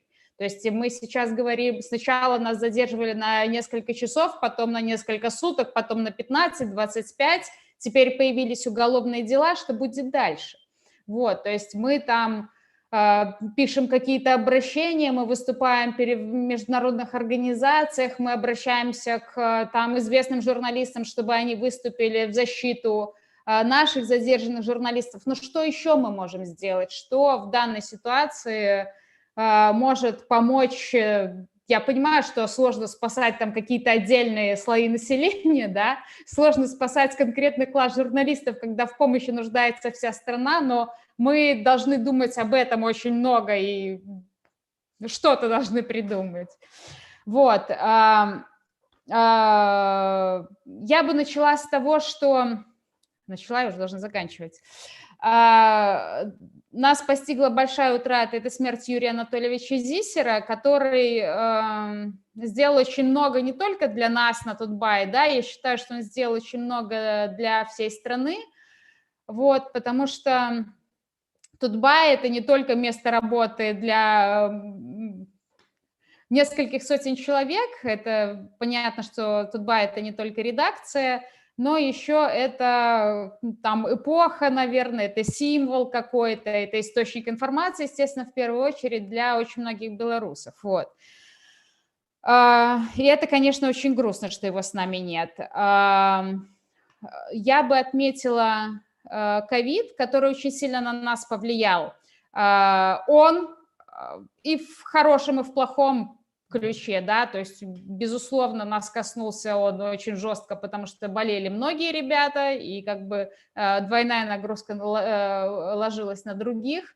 Он заставил нас переобуться в прыжке и там сменить форматы, да, это касается и от спортивного отдела, и там отдела недвижимости, которые срочно для себя стали искать новые ниши или там афиши той же самой, вот. Мы научились работать удаленно, и там видеоотдел делал тут тоже просто невероятные вещи, открыв новые возможности, да, то есть если раньше у нас был один из самых востребованных форматов «Люди в студии», то в какой-то момент ребята поняли, что в студию приглашать людей уже невозможно, зато они стали записывать интересных людей, которые находятся за 1000 километров от Минска, и это стало еще интереснее. То есть смогли открыть такие темы, которые раньше было сложно зацепить. Вот. Ну, естественно, самое большое испытание для нас – это вот эта все вот эти приключения, которые фактически начались в мае. У нас журналистов, и я думаю, что во многих других изданиях стали задерживать в мае. И вот за весь этот период, с лета, 18 журналистов Тутбай задерживали 38 раз. И тоже там где-то общее количество отсиженных суток – это порядка 100. Вот. Но что касается возможностей, то тут их несколько выявилось сразу. Во-первых, это работа с социальными сетями, да, потому что в те несколько дней, когда мы оказались фактически отключены от интернета, когда очень сильно выросла нагрузка на наш сайт, и альтернативные площадки работали гораздо круче, вроде Телеграма, например, да, у нас в мае было порядка 50 тысяч человек на нашем канале в Телеграме, а в конце лета их было уже 450 тысяч. Вот. И, например, из одного Телеграма у нас в неделю получается сейчас около 2 миллионов переходов на сайт. Да? То есть соцсети – это то, что проявило себя наилучшим образом в этом году, и то, с чем мы должны будем работать дальше. И отсюда возникает еще один вызов, который уже затрагивался немножко здесь. Мне кажется, коллега с Радио Свобода говорил об этом. Это доверие и верификация информации, которая к нам приходит через соцсети, потому что многие коллеги уже сталкивались с провокаторами, имена которых мы здесь не будем называть, но нам предстоит решить, как вообще с этой заразой быть, да, как верифицировать информацию, как... То есть для меня хорошая новость в том, что наши пользователи достаточно ответственные люди, да, то есть они всегда, они и присылают видео, и фото присылают, и добавляют детали, задают вопросы каким-то другим очевидцам, могут дать сами... найти каких-то людей, как-то себя проактивно вести, да. Большинство людей именно такие, но есть же и провокаторы, да, и вот как себя с ними вести, как их вычислять, вот это тоже важная тема, ответ на который мы должны найти. Вот, про солидарность было много сказано, да, это очень круто, это со стороны и журналистского сообщества, это со стороны аудитории, когда... там тебя пускают в квартиру, все помним, какой тяжелой была ночь 15 ноября во дворе перемен, сколько наших коллег находилось в домах на Червякова и на площади перемен.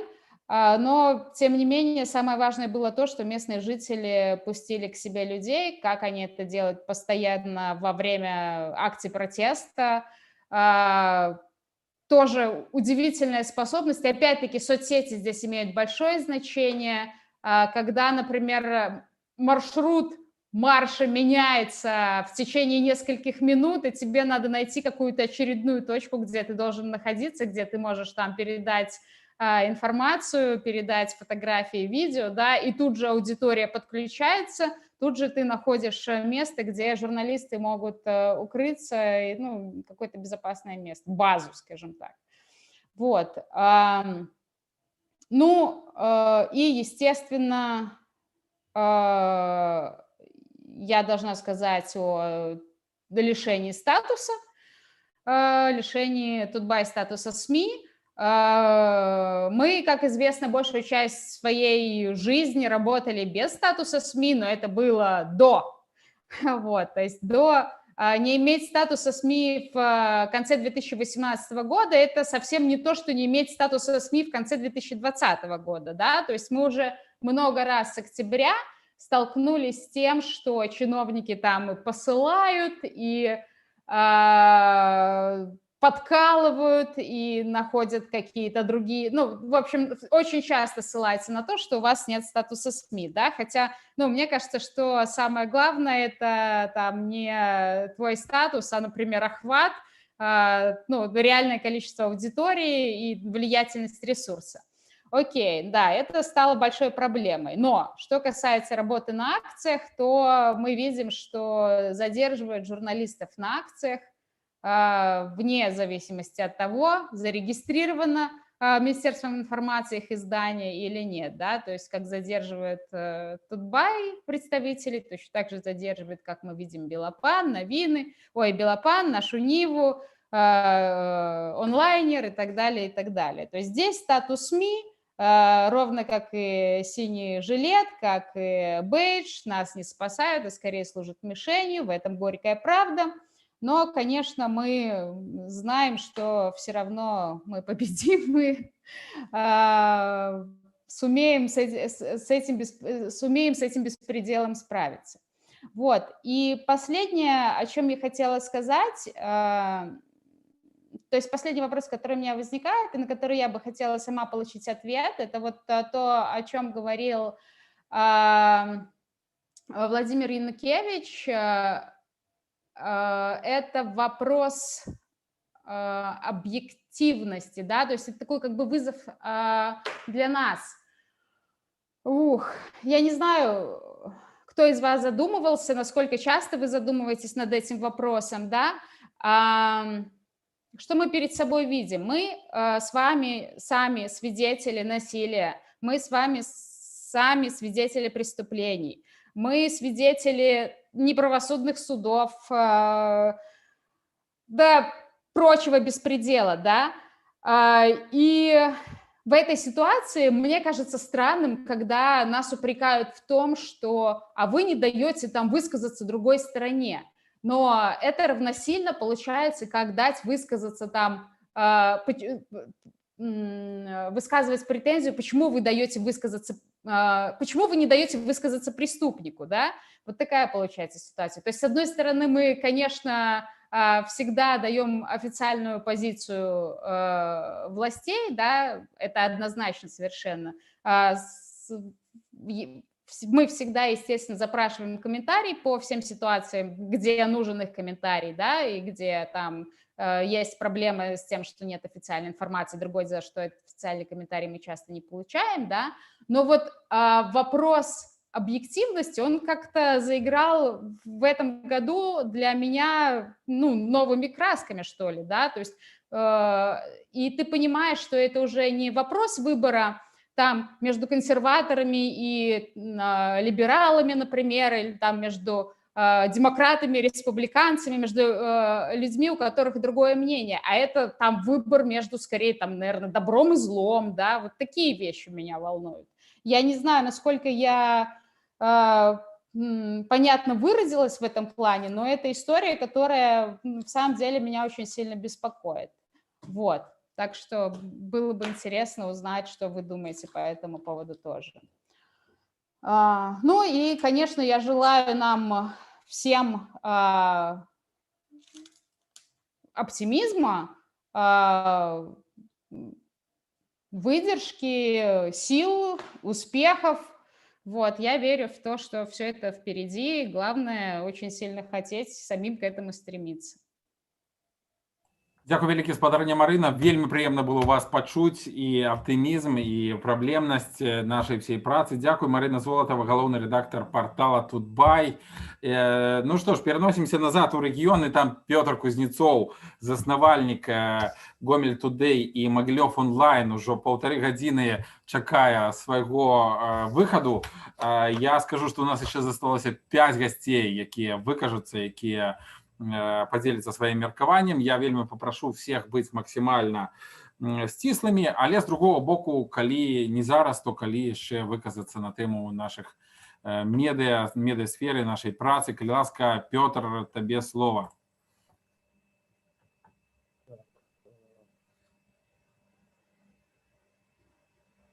Мы тебя чуем и бачим, все добро. Хорошо, у меня просто выскочила какая-то непонятная штука, и я не знал, что с ней делать. Коллеги, всем добрый день. Тут много уже очень всего прозвучало. На самом деле, как бы, если, можно очень много в чем просто повториться.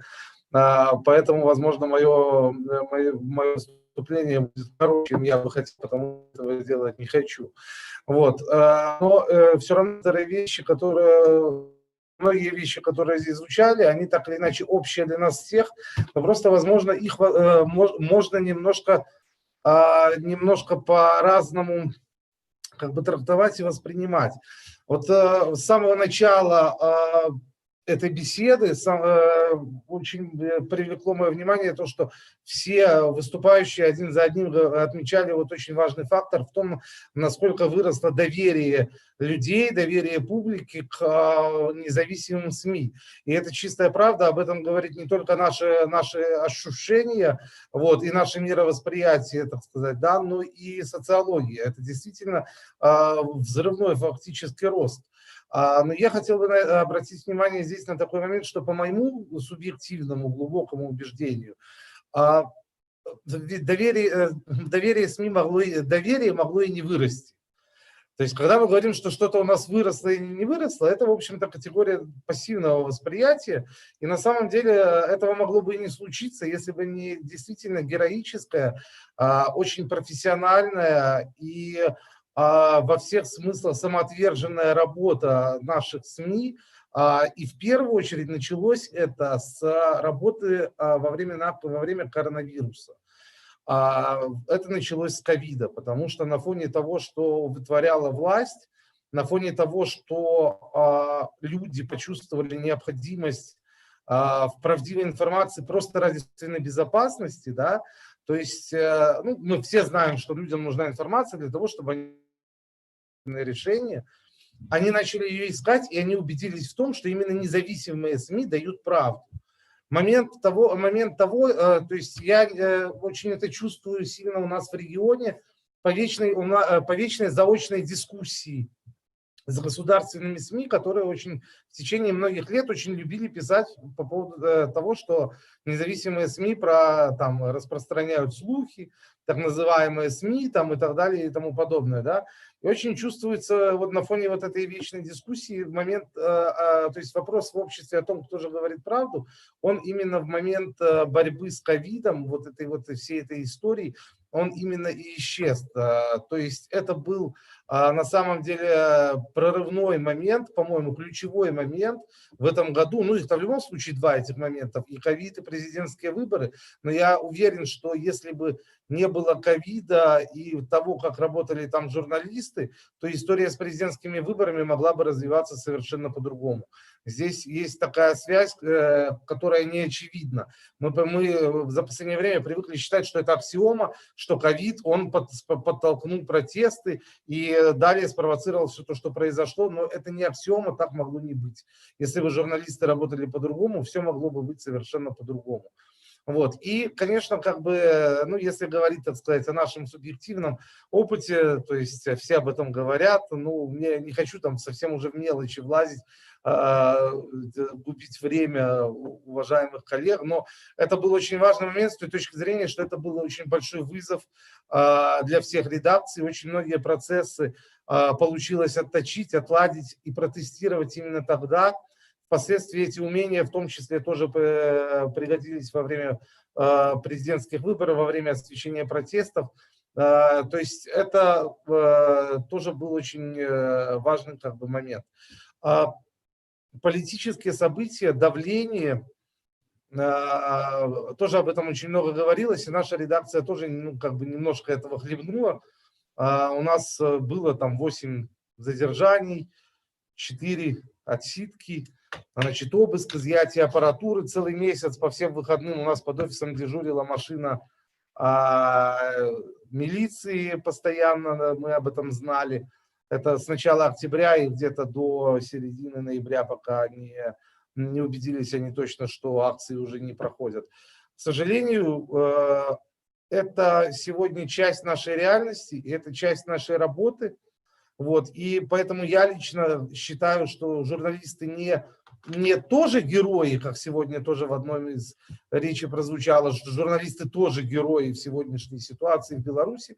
Я считаю, что журналисты в первую очередь сегодня в Беларуси, потому что все то, что происходит в Беларуси сегодня, это информационная революция.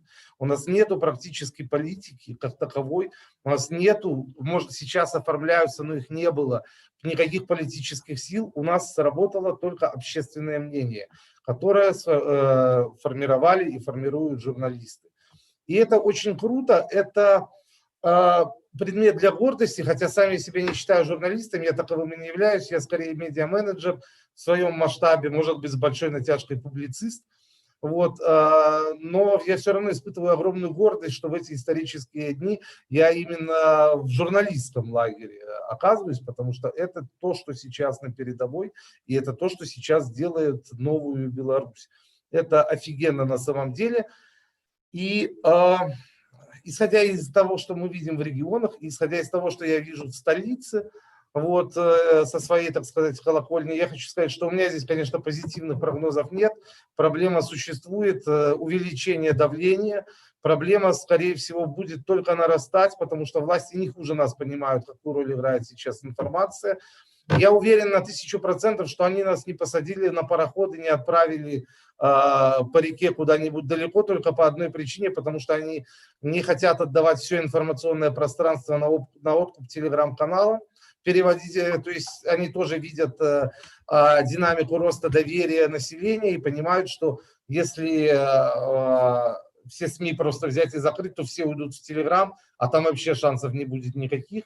Вот. Но, тем не менее, как бы прогноза хорошего особо-то у меня и нет. И поэтому на этот случай. Но, знаете, вот как тоже сильно посыпать голову пеплом нельзя. Как вот есть такая, я очень люблю вспоминать русская народная сказка про черта, который каждую ночь из озера и кричал: год года хуже, год года хуже. Пока мужику это наконец-то не надоело, он не вышел, не подкараулил черта и дал ему дубинкой по голове, после чего черт сказал: вот хуже не будет. Да, и вот мы сегодня в такой ситуации, когда нам дубинкой по голове-то бьют, и есть шанс, что хуже уже не будет. Но есть шанс, что все-таки еще и будет. И поэтому как бы на фоне всего этого, и с учетом вот этих вот вещей, про которые я говорил, о том, что в этом году колоссальный прорыв, он оказался не просто в том, что к нам повысилось доверие, а в том, что мы сумели его завоевать, с учетом той колоссальной роли, которую журналисты и независимые СМИ сейчас играют в обществе. Я, конечно, всем нам в новом году хотел бы в первую очередь пожелать удачи. В первую очередь, конечно, удачи, а самое главное все-таки это выдержки, мужества и просто оставаться собой в человеческом и моральном плане теми, кто мы сейчас есть и развиваться и идти вперед профессионально. Дякую великий. Петр Кузнецов, заснавальник сайту Гомель Today і Могилев Онлайн. І в коментарях Галина з Гомеля, я так розумію, пише: Петр, наш гомельський герой. Дякую велизне. А ще питання з комментов, на какие независимые газеты можно сейчас подписаться. И отказать на это питание, я...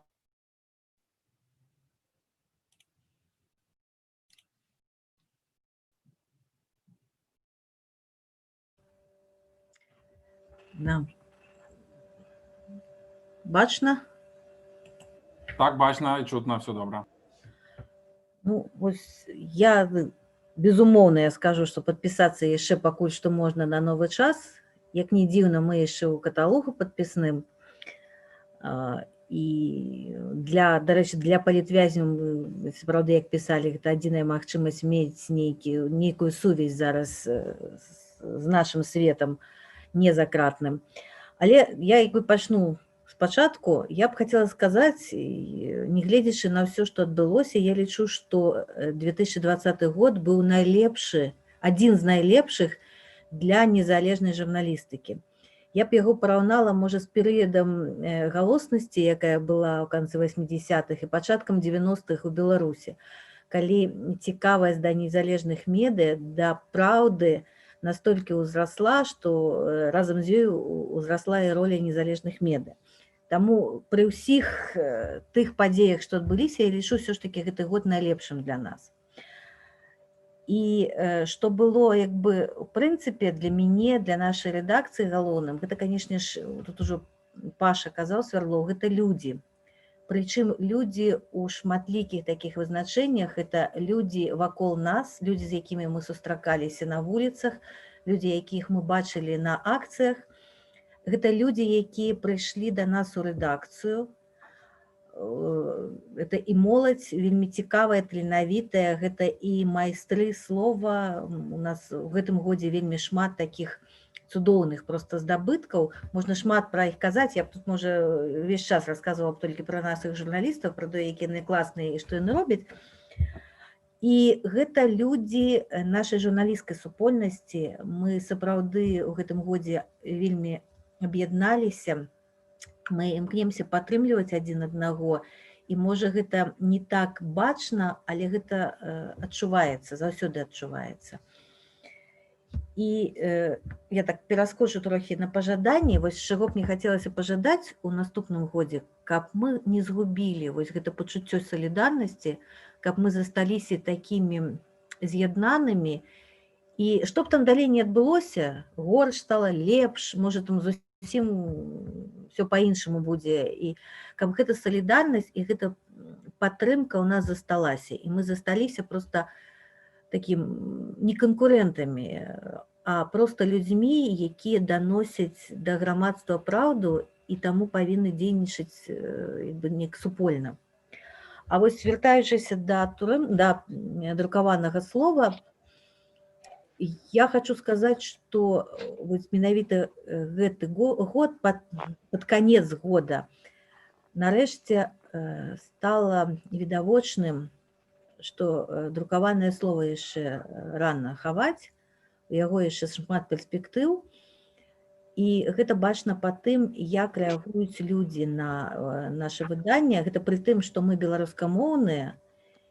І вось калега з Рады Свабоды звяртаў увагу, што зараз вельмі як бы падвысіўся давер і прыязнасць да беларускай мовы. Гэта сапраўды так.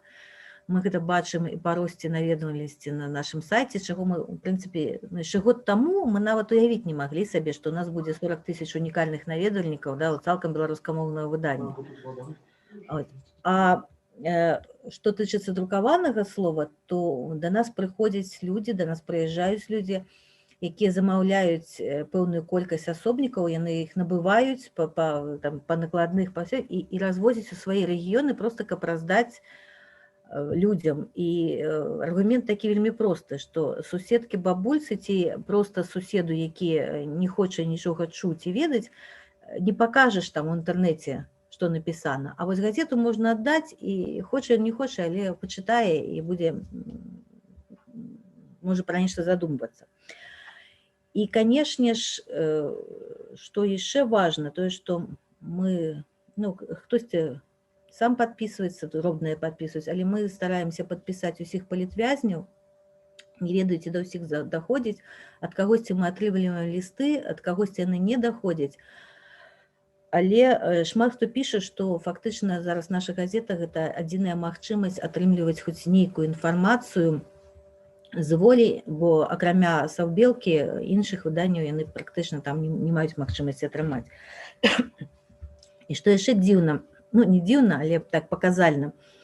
Вось літаральна пару дзён таму мы атрымалі ліст звычайнага сядзельца ад крымінальніка, якому попадае наша газета ўжо пасля таго, як я прачытала некалькі чалавек, ён піша, што не ў пятніцу, а ў панядзелак, і ён яе чытае, выбачаецца, што піша па-руску, не па-беларуску яшчэ не можа, і ён просіць перадаць паштоўку таксама чалавеку за кратамі, але палітычнай жанчыне, пра якую ён прачытаў у газеце, яго гэта так вось кранула, і ён вырашыў, паколькі не ведае, куды ёй напісаць, вырашыў праз нас перадаць ёй паштоўку. То бок такі, дзе такое ліставанне паміж крымінальнікамі звычайнымі, якія даўно сядзяць у розных турмах, і тымі палітычнымі, якія вось сядзяць зараз.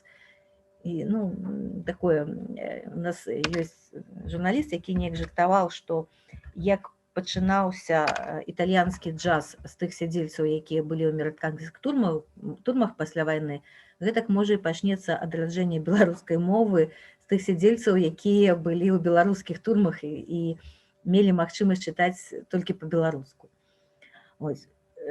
Таму я ўвогуле чалавек такі аптымістычны, і ў будучыню все гэтыя гады я старалася глядзець аптымістычна. І тым больш гэты аптымізм зараз, і ён падпітваецца тым, што я бачу навокал. Можа, у рэгіёнах гэта не так заўважна, бо ўсё ж такі, ну, сапраўды все адзін аднаго ведаюць, і складана ўвесь час трымаць пэўны ўзровень палітычнай і пратэснай актыўнасці, але у Мінску кожны дзень для мяне, прынамсі, прыносіць шмат пазітыву, і я веру, што ўсё у нас будзе добра, і нават, ну, як мне здаецца, у наступным годзе ўжо дакладна, можа, яшчэ і не напрыканцы, і не ў сярэдзіне, а яшчэ раней. І таму, канешне, я ўсім бы нам хацела пажелаць найперш вольнай Беларусі як мага хутчэй, а нашай журналісцкай супольнасці, яшчэ раз паўтаруся, не згубіць тое пачуццё еднасці, якое у нас зараз з'явілася, і не згубіць тую сувязь з нашымі чытачамі і тыя памкненні і імпэт да праўды, якую мы хацелі б даносіць людзям, і якая павінна быць, і ў прынцыпе будзе незалежная журналістыка, і тады будзе Беларусь. Вось так можна. Дзякуй вялікі, спадарня. Аксана Колп, галоўны рэдактар «Новага часу». Для ўсіх, хто нас працягвае глядзець на YouTube, нагадаю, што добраахвотнае ахвяраванне на дзейнасць Беларускай асацыяцыі журналістаў можна зрабіць на сайце БАШ, і спасылка ў каментарах на YouTube таксама ёсць. Там людзі працягваюць задаваць пытанні, перадаваць прывітанне. Але я зараз таксама дам слово. Мы ўжо амаль 2 гадзіны працуем, і пытанні і меркаванні все ідуць і ідуць, і вельмі цікава ўсіх нас слухаць. А цяпер я запрашаю да мікрафона Настасю Роуда з нашай Нівы. Настасія нават схавалася, адключила відэа, але спадзяюся, што яна з'явіцца і раскажа, чым гэты год быў для нашай Нівы, хаця год быў вельмі такі цікавы, да? Наста, завезена крымінальная справа, па якой праходзіць Егор Марціновіч. Заблакавалі сайт, але разблакавалі праз прыкладна месяц. З другого боку, ёсць прыклад удалага краундфандынгу. Я так разумею, калі ласка, Настасія Роуда, табе слова. Прывітанне, ці чутно мяне? Так, тебе чутно, вельмі добра і бачна. Супер. Ну, перш-наперш я б хацела ўвогуле падзякаваць усім, хто тут ёсць, таму што, напэўна, ў самай стрэсавай сітуацыі, калі мы засталіся без галавы, калі забралі нашага галоўнага рэдактара, вы ўсе вельмі моцна нас падтрымалі, і вось тая салідарнасць, тая падтрымка, якую мы тады чулі, яна была вельмі важнай, і я дагэтуль лічу, што гэта была адна з такіх вельмі класных, моцных кампаній падтрымкі журналістаў, пра якія нам трэба думаць, каб ратаваць іншых нашых калегаў, якія зараз знаходзяцца за кратамі. Сітуацыя гэтая стрэсавая для нас яшчэ не закончылася, яна, канечне, працягваецца, і мы зараз все яшчэ там ходзім на допыты і гэтак далей, і невядома, калі і чым гэта скончыцца. Напэўна, самым балючым момантам для нас гэта было раненне нашай Наташы Лубнеўскай. калі яна вось 2 месяцы ляжала ў бальніцы, але на дзіва яна не звольнілася, не ведаю, ці былі нават у яе такія думкі, бо яна найперш перажывала, што яна ляжыць у бальніцы і не можа працаваць, а не пра тое, што ё-маё, трэба бегчы з гэтай журналістыкі, немагчыма ў гэтай Беларусі працаваць. І ну, такім дурным момантам, вось ён проста зараз адбываецца, тут пару дзён таму бацька нашай фотографкі на сваёй машыне павёз яе на 7 сутак на Крэсціна разам з участковым. Просто тупая сітуацыя, якая ёсць. Вось яна цяпер таксама павінна праз тыдзень выйсці, мы яе чакаем на волі. Давай внесем ясность в эту ситуацию, бо прагучала так для тых, хто не ведае, як быццам бацька здаў значит, дачку міліцыянтам і адправіў на Крэсціна. Там зусім крыху па-іншаму все выглядала. Наста? Так, наша фотографка Шура Піліповіч-Сушчыц атрымала завочна 7 сутак за працу на маршы памяці Романа Бандарэнкі. Абскарджванне не дапамагло, прысуд зацвердзілі, і участковы сам ёй даў выбраць дзень, калі яна паедзе адбываць суткі. Не было машыны, і таму родны бацька мусіў весці сваю дачку на Крэсціна. Такая ситуация.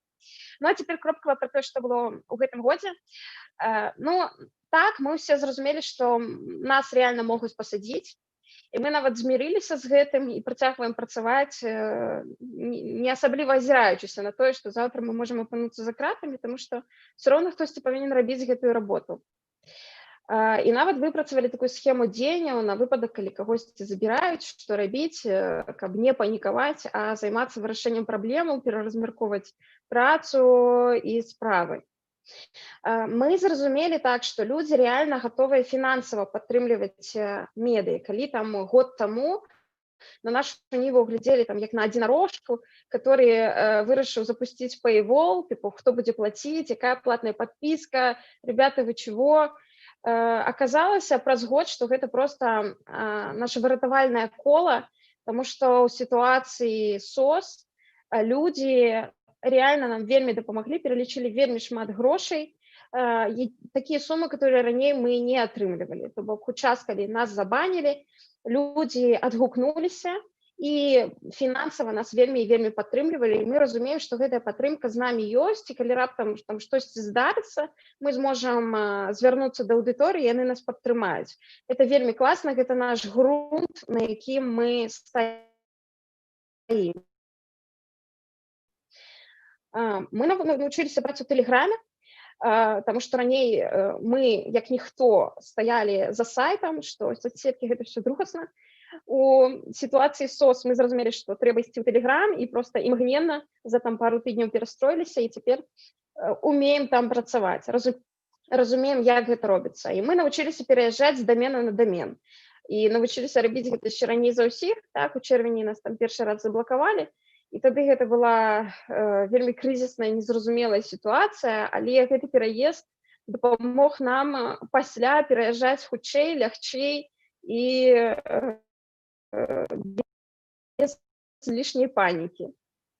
Мы навучыліся працаваць на пратэстах.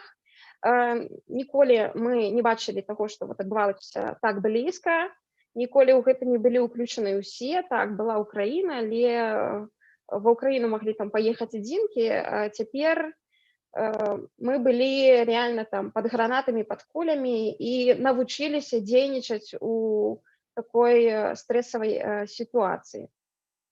З плюсаў фотографам сёлета ўдалося зрабіць выбітныя кадры, якія абляцелі ўсю планету.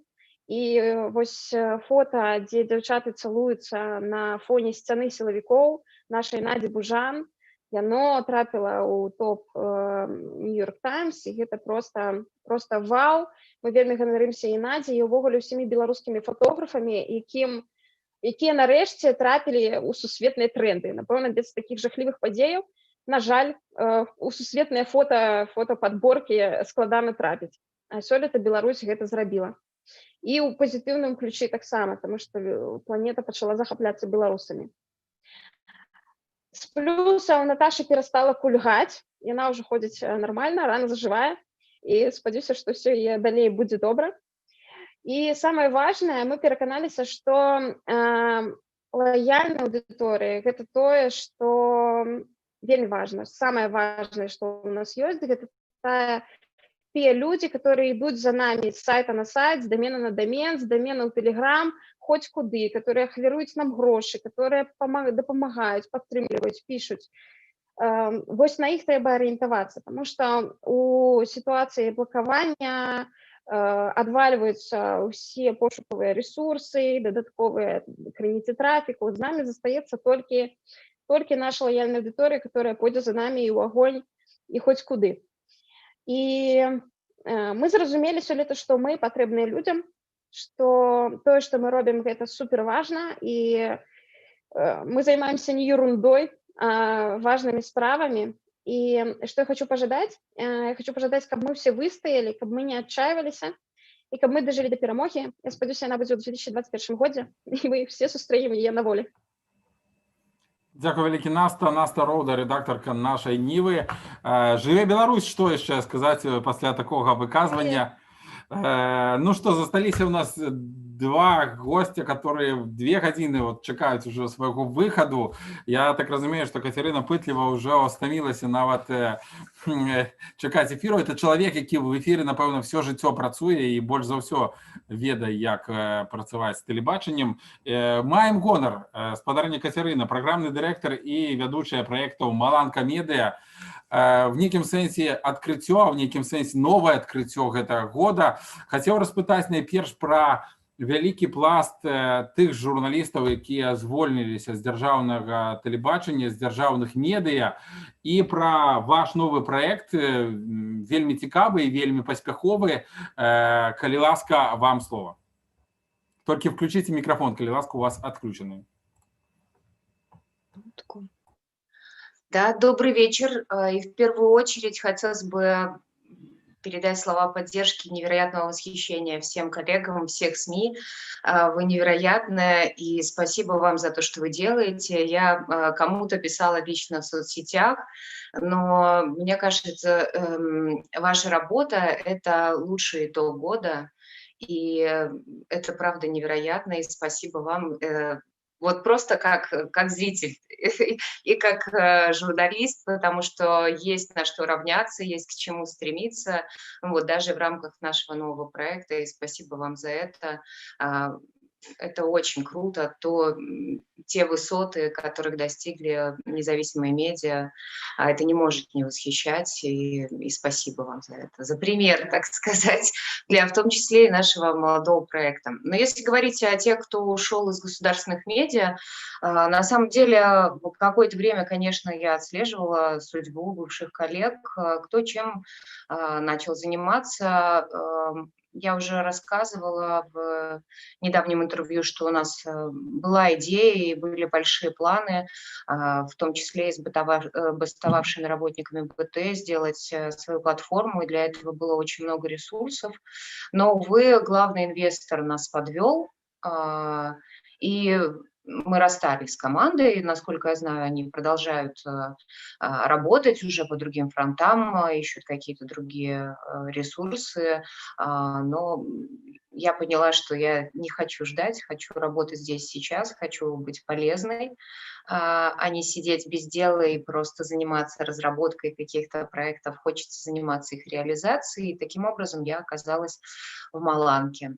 Маланка проект молодой, ему всего 2 месяца, я к нему присоединилась пару недель назад. Но да, у нас маленькая гордая редакция, очень трудолюбивая, 24/7, очень все мы знаем, что это быть журналистом в наше время, потому что нужно успевать все, а спать чаще всего не удается. Так что вот, да, в начале беседы как раз об этом говорили, бессонные ночи, наше все. Но, к счастью, нам удается реализовывать много проектов. Начинал канал только с новостей ежедневных, были стримы, они еще были во время избирательной кампании, тогда это еще не было Маланкой Медиа, это была платформа Зубр, ну, собственно, из которой все и выросло. А сейчас у нас успешно реализуются воскресные стримы, как у можно сказать, передовиков независимых медиа. Мы стремимся улучшать качество, и радует, что у нас это получается. Вот на прошлой неделе, за последние 2 недели запустили еще 2 проекта. Это такая позитивная аналитика и короткий дайджест, такая независимая панорама. Есть еще очень много планов, потому что в данный момент мы являемся больше видеопроектов, но мы собираемся захватывать, так сказать, и другие сферы медиа, ну, точнее, себя в них реализовывать, я бы сказала так. Захватывать, наверное, не то слово. Так что скоро мы будем мультимедийной платформой, уже сейчас мы к этому активно готовимся, и смотрим на коллег для того, чтобы прийти к тому уровню, к той планке, которая уже есть в белорусских независимых медиа. Как-то так. Спасибо большое, Катерина. Я хотел все-таки спросить про бывших коллег по телевидению. Это феномен этого года, да, что ну, вот, случилась эта суббота, потом понедельник, когда сотрудники Гостелерадио начали заявлять о забастовке, о своем уходе. Ну, такого я не знаю, на своей короткой памяти последние 20 лет, наверное, такого не помню. Поддерживаете ли контакты? Какие сейчас настроения среди тех, кто уволился или чьи пропуска были заблокированы, и они фактически были уволены с телевидения? Ну, на самом деле настроения разные. Конечно, когда человек теряет работу, а многие мои знакомые, которые бастовали, которые были уволены или когда забастовка, ну, я не знаю, была подавлена, как это иначе сформулировать, это была депрессия, да, человек, ну, многие потеряли дело всей жизни, потому что, как, например, и я, работали большую часть жизни на телевидении или на радио, да, не будем забывать и работников радио, которых тоже немало пострадало вследствие забастовок или выражения гражданской позиции, потеряли свое любимое дело. Вслед за депрессией у многих пришло принятие и действие. Кто-то начал делать что-то свое, и мне радостно, что появились новые YouTube-каналы. Некоторые мои коллеги ведут прямые эфиры в тех же социальных сетях. У них уже была своя аудитория, просто они в таком формате а-ля социальных ток-шоу не вели. Кто-то начал делать совместные проекты, кто-то ушел из вот такого медийного, скажем так, пространства в обучение, курсы ораторского мастерства. Но это тоже такие индивидуальные проекты, когда человек понимает, что он не может заниматься своей любимой работой, но зато он может учить других. Это тоже вариант, это тоже выход. И знаю и тех, кто работает в такси, потому что устроиться куда-то, где будет востребована его работа, невозможно до перемен, скажем так. Такие тоже есть профессиональные декораторы, осветители. Ну, то есть они пытаются найти работу, но это не так просто. Увы, и такое тоже случается. Но, если честно, для меня большим разочарованием стало то, что те, кто стоял с нами на забастовке, большое количество людей вернулось. Более того, эти люди заменили своих же коллег, с которыми стояли на забастовке, в цепях солидарности. Рядом вот со мной стояли люди, они сейчас работают в эфире, заменив тех, кто не смог вернуться и посчитал для себя это неприемлемым. Вот это для меня разочарование года. Увы, так и есть. Я очень надеюсь, что ситуация изменится, и настоящие профессионалы вернутся в эфиры, а те, кто занял их места не из-за своей профессиональной ценности, а потому что нужно было эти места кем-то занимать, я надеюсь, что они найдут какое-то другое место. Дякую вялікі, Кацярына. Дзякуй вялізная, Кацярына Пытлева, праграмны дырэктар і вядучая праектаў Маланка Медыя. Я бы яшчэ крыху сказал пра тое, наколькі выдатныя валанцёры, тыя супрацоўнікі дзяржаўных медыя, якія звольніліся і цяпер дапамагаюць, але, скажем так, у нашых праваабаронцаў апошнім часам не прынята шмат ганарыцца, просто таму, што любы гонар, любыя такія словы, яны могуць выклікаць дадатковую, магчыма, цікавасць, але вялізная ўдзячнасць кожнаму, хто прыняў рашэнне, хто выйшаў на гэты страйк, хто стаяў там в суботу, у панядзелак, вось тыя спякотныя жнівеньскія дні, а з намі была Кацярына Пытлева, і дзякую вам вялізна. У нас застаўся літаральна адзін выступоўца. Напэўна, хтосьці яшчэ хацеў бы некалькі словаў дадаць, але зусім мала часу. Больш за 2 гадзіны мы ўжо прасидзелі, прагаварылі, і людзі нас таксама працягваюць глядзець нашай трансляцыі на YouTube, задаюць пытанні. Да нас таксама далучыўся Сергей Сацук. Не ведаю, ці ён хоча выказацца. Калі, спадар Сергей, вы раптам хочаце? Не буду. Так, ясна, дзякуй вялікі. Сергей піша, што выказвацца не будзе, але Сергей Сацук — это той чалавек, можна сказаць, гэта гонар, в нейкім сэнсе гэта гонар Беларускай асацыяцыі журналістаў, гонар нашай працы ў гэтым годзе. Сергей трапіў за краты, трапіў па крымінальнай справе за краты 25 сакавіка гэтага года, і гэта той прыклад, калі наша агульная журналістская салідарнасць дазволіла тады яшчэ на пачатку каранавіруса і на пачатку гэтага года вызваліць Сергея. Надзвычай шмат было прынята розных захадаў, мы все разам пісалі, мы звярталіся ва ўсе інстанцыі, накіроўвалі розныя заявы, і дзесьці спрацавала. Я не ведаю, цяпер гэта, напэўна, немагчыма, але я вельмі удзячны, што Сергей з намі, што ён правёў за кратамі 10 дзён, правёў на валадаркі і выйшаў. Гэта вялізны поспех. Вельмі спадзяюся, што нашы калегі Кацярына Андрэева, Кацярына Барысевіч і Дар'я Чульцова, а таксама тыя затрыманыя па справе прэс-клуба учора людзі, яны таксама апынуцца на волі. Гэта вялікі боль, вялікая праца наша ўсіх з вами. Я яшчэ раз хочу всім калегам вельмі падзякаваць за тую салідарнасць, за тыя матэрыялы, якія выходзяць пра нас з вами, пра тое, што мы сочым, мы пішам лісты салідарнасці, мы паведамляем пра все здарэнні, пра все падрабязнасці. Гэта вельмі важна. Вельмі часта я кажу такую рэч, што ў нас журналістаў няма зброі, у нас няма гумовых дубінак, у нас няма пісталета, у нас няма гумовых куляў, і гэта вельмі добра. У нас мы не абаронены, наша зброя толькі адна, гэта наша слова, праўдзівая інфармацыя, дакладная, якасная, гэта тое, што можа быць нас толькі абараніць. Ну а цяпер я хочу даць слова Мікалаю Градзюшка, выпускаючаму рэдактару партала «Онлайнер», чалавека, які вось уже больш за 2 гадзіны чакаў свайго выхаду, але больш за ўсё ён чакаў двое сутак недаўна у изолятары на Акрэсціна і атрымаў штраф і апынуўся на волі. Таму, Мікалай, вельмі рады вас чуць і бачыць сярод нас. Калі ласка, вам слова. Чым бы гэты год быў для онлайнера, чым варта ганарыцца?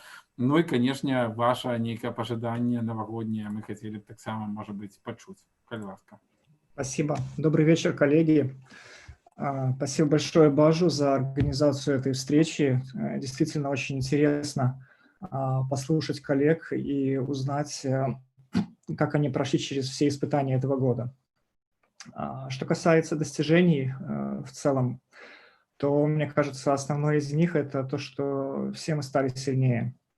Мы научились работать в условиях, когда на работу журналиста на массовых мероприятиях фактически наложен запрет. И это здорово. События 2020 года, как коронавирус, так и выборы и последующие протесты, они, наверное, стали сильной встряской в целом для всех нас. И эта встряска в профессиональном плане, наверное, пошла все-таки на пользу всем редакциям. Мы были вынуждены работать быстрее, оперативнее.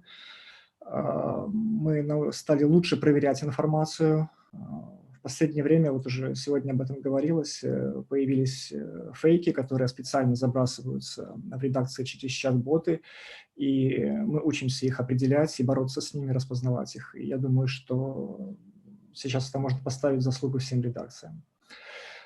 Что касается достижения онлайнера, я бы хотел сказать, что в этом году мы искали новые форматы донесения информации до аудитории, и одним из таких форматов стали подкасты. Мы производим их самостоятельно.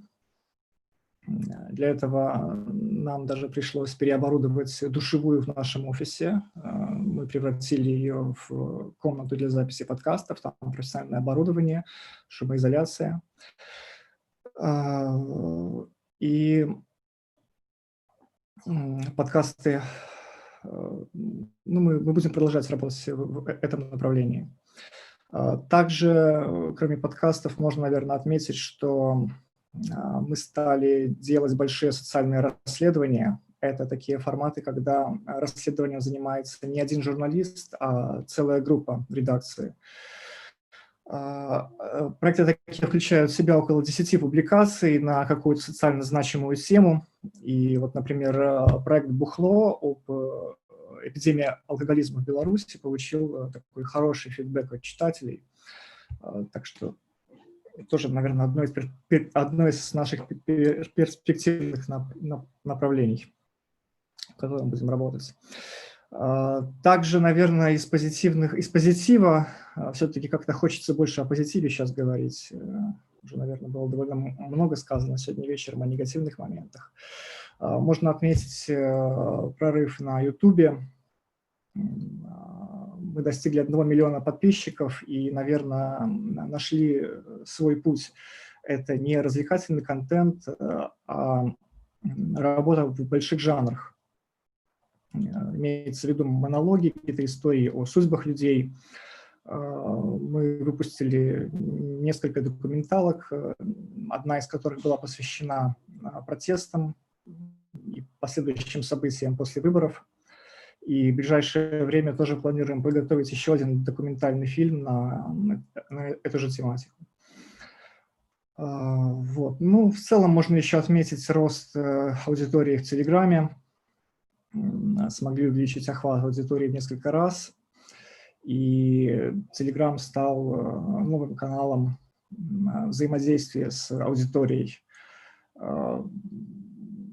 Довольно много информации идет через наш чат-бот, и он действительно помогает генерировать контент и общаться с нашими читателями.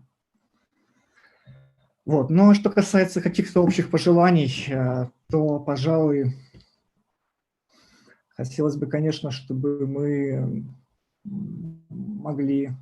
имели возможность профессионально заниматься своей работой, таким образом, чтобы нам никто не мешал.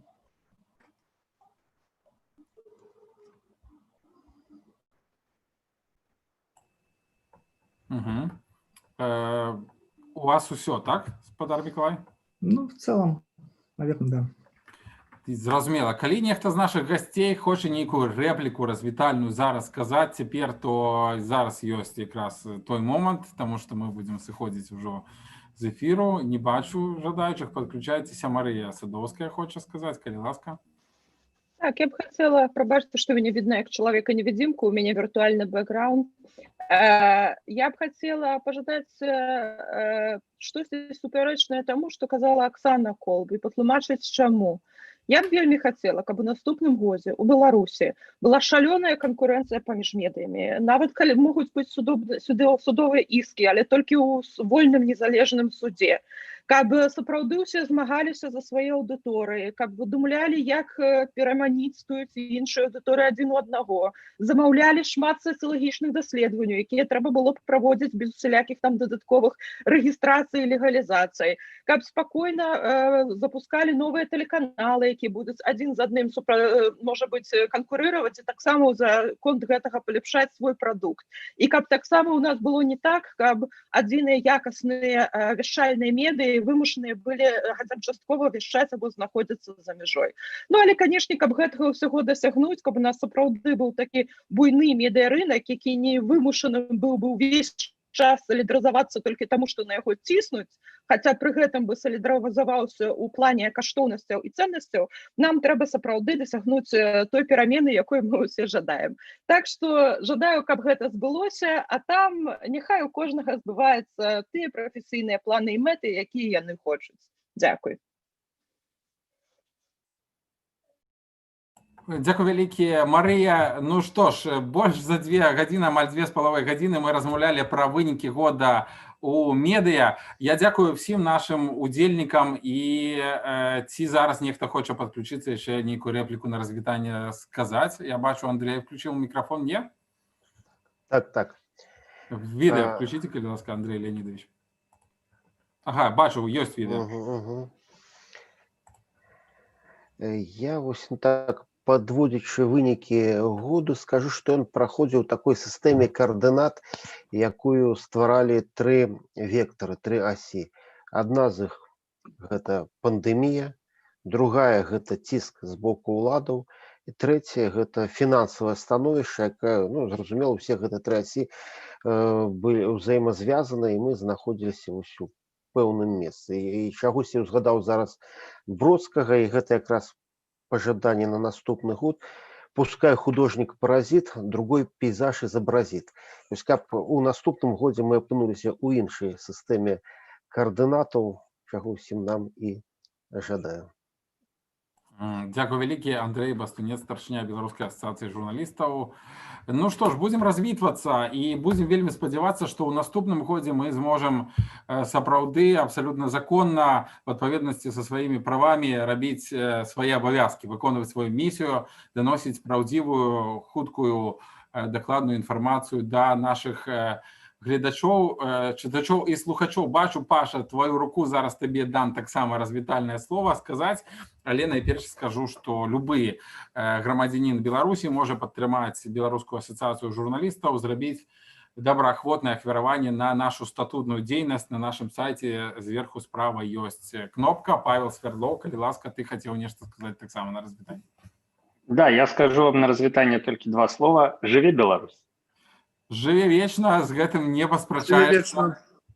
Да, дзякую вялікі ўсім, хто да нас далучыўся, і сочым за падзеямі, канешне ж, медыасферы на сайце Беларускай асацыяцыі журналістаў і тэлеграм-канале Баш, а таксама сочым за сітуацыю, якая склалася вакол прэс-клуба. Вельмі спадзяемся, што нашы калегі выйдуць на волю бліжэйшымі днямі. Добрага вечара і дзякую вялікі, што былі з намі з надыходзячымі святамі. Всего добрага.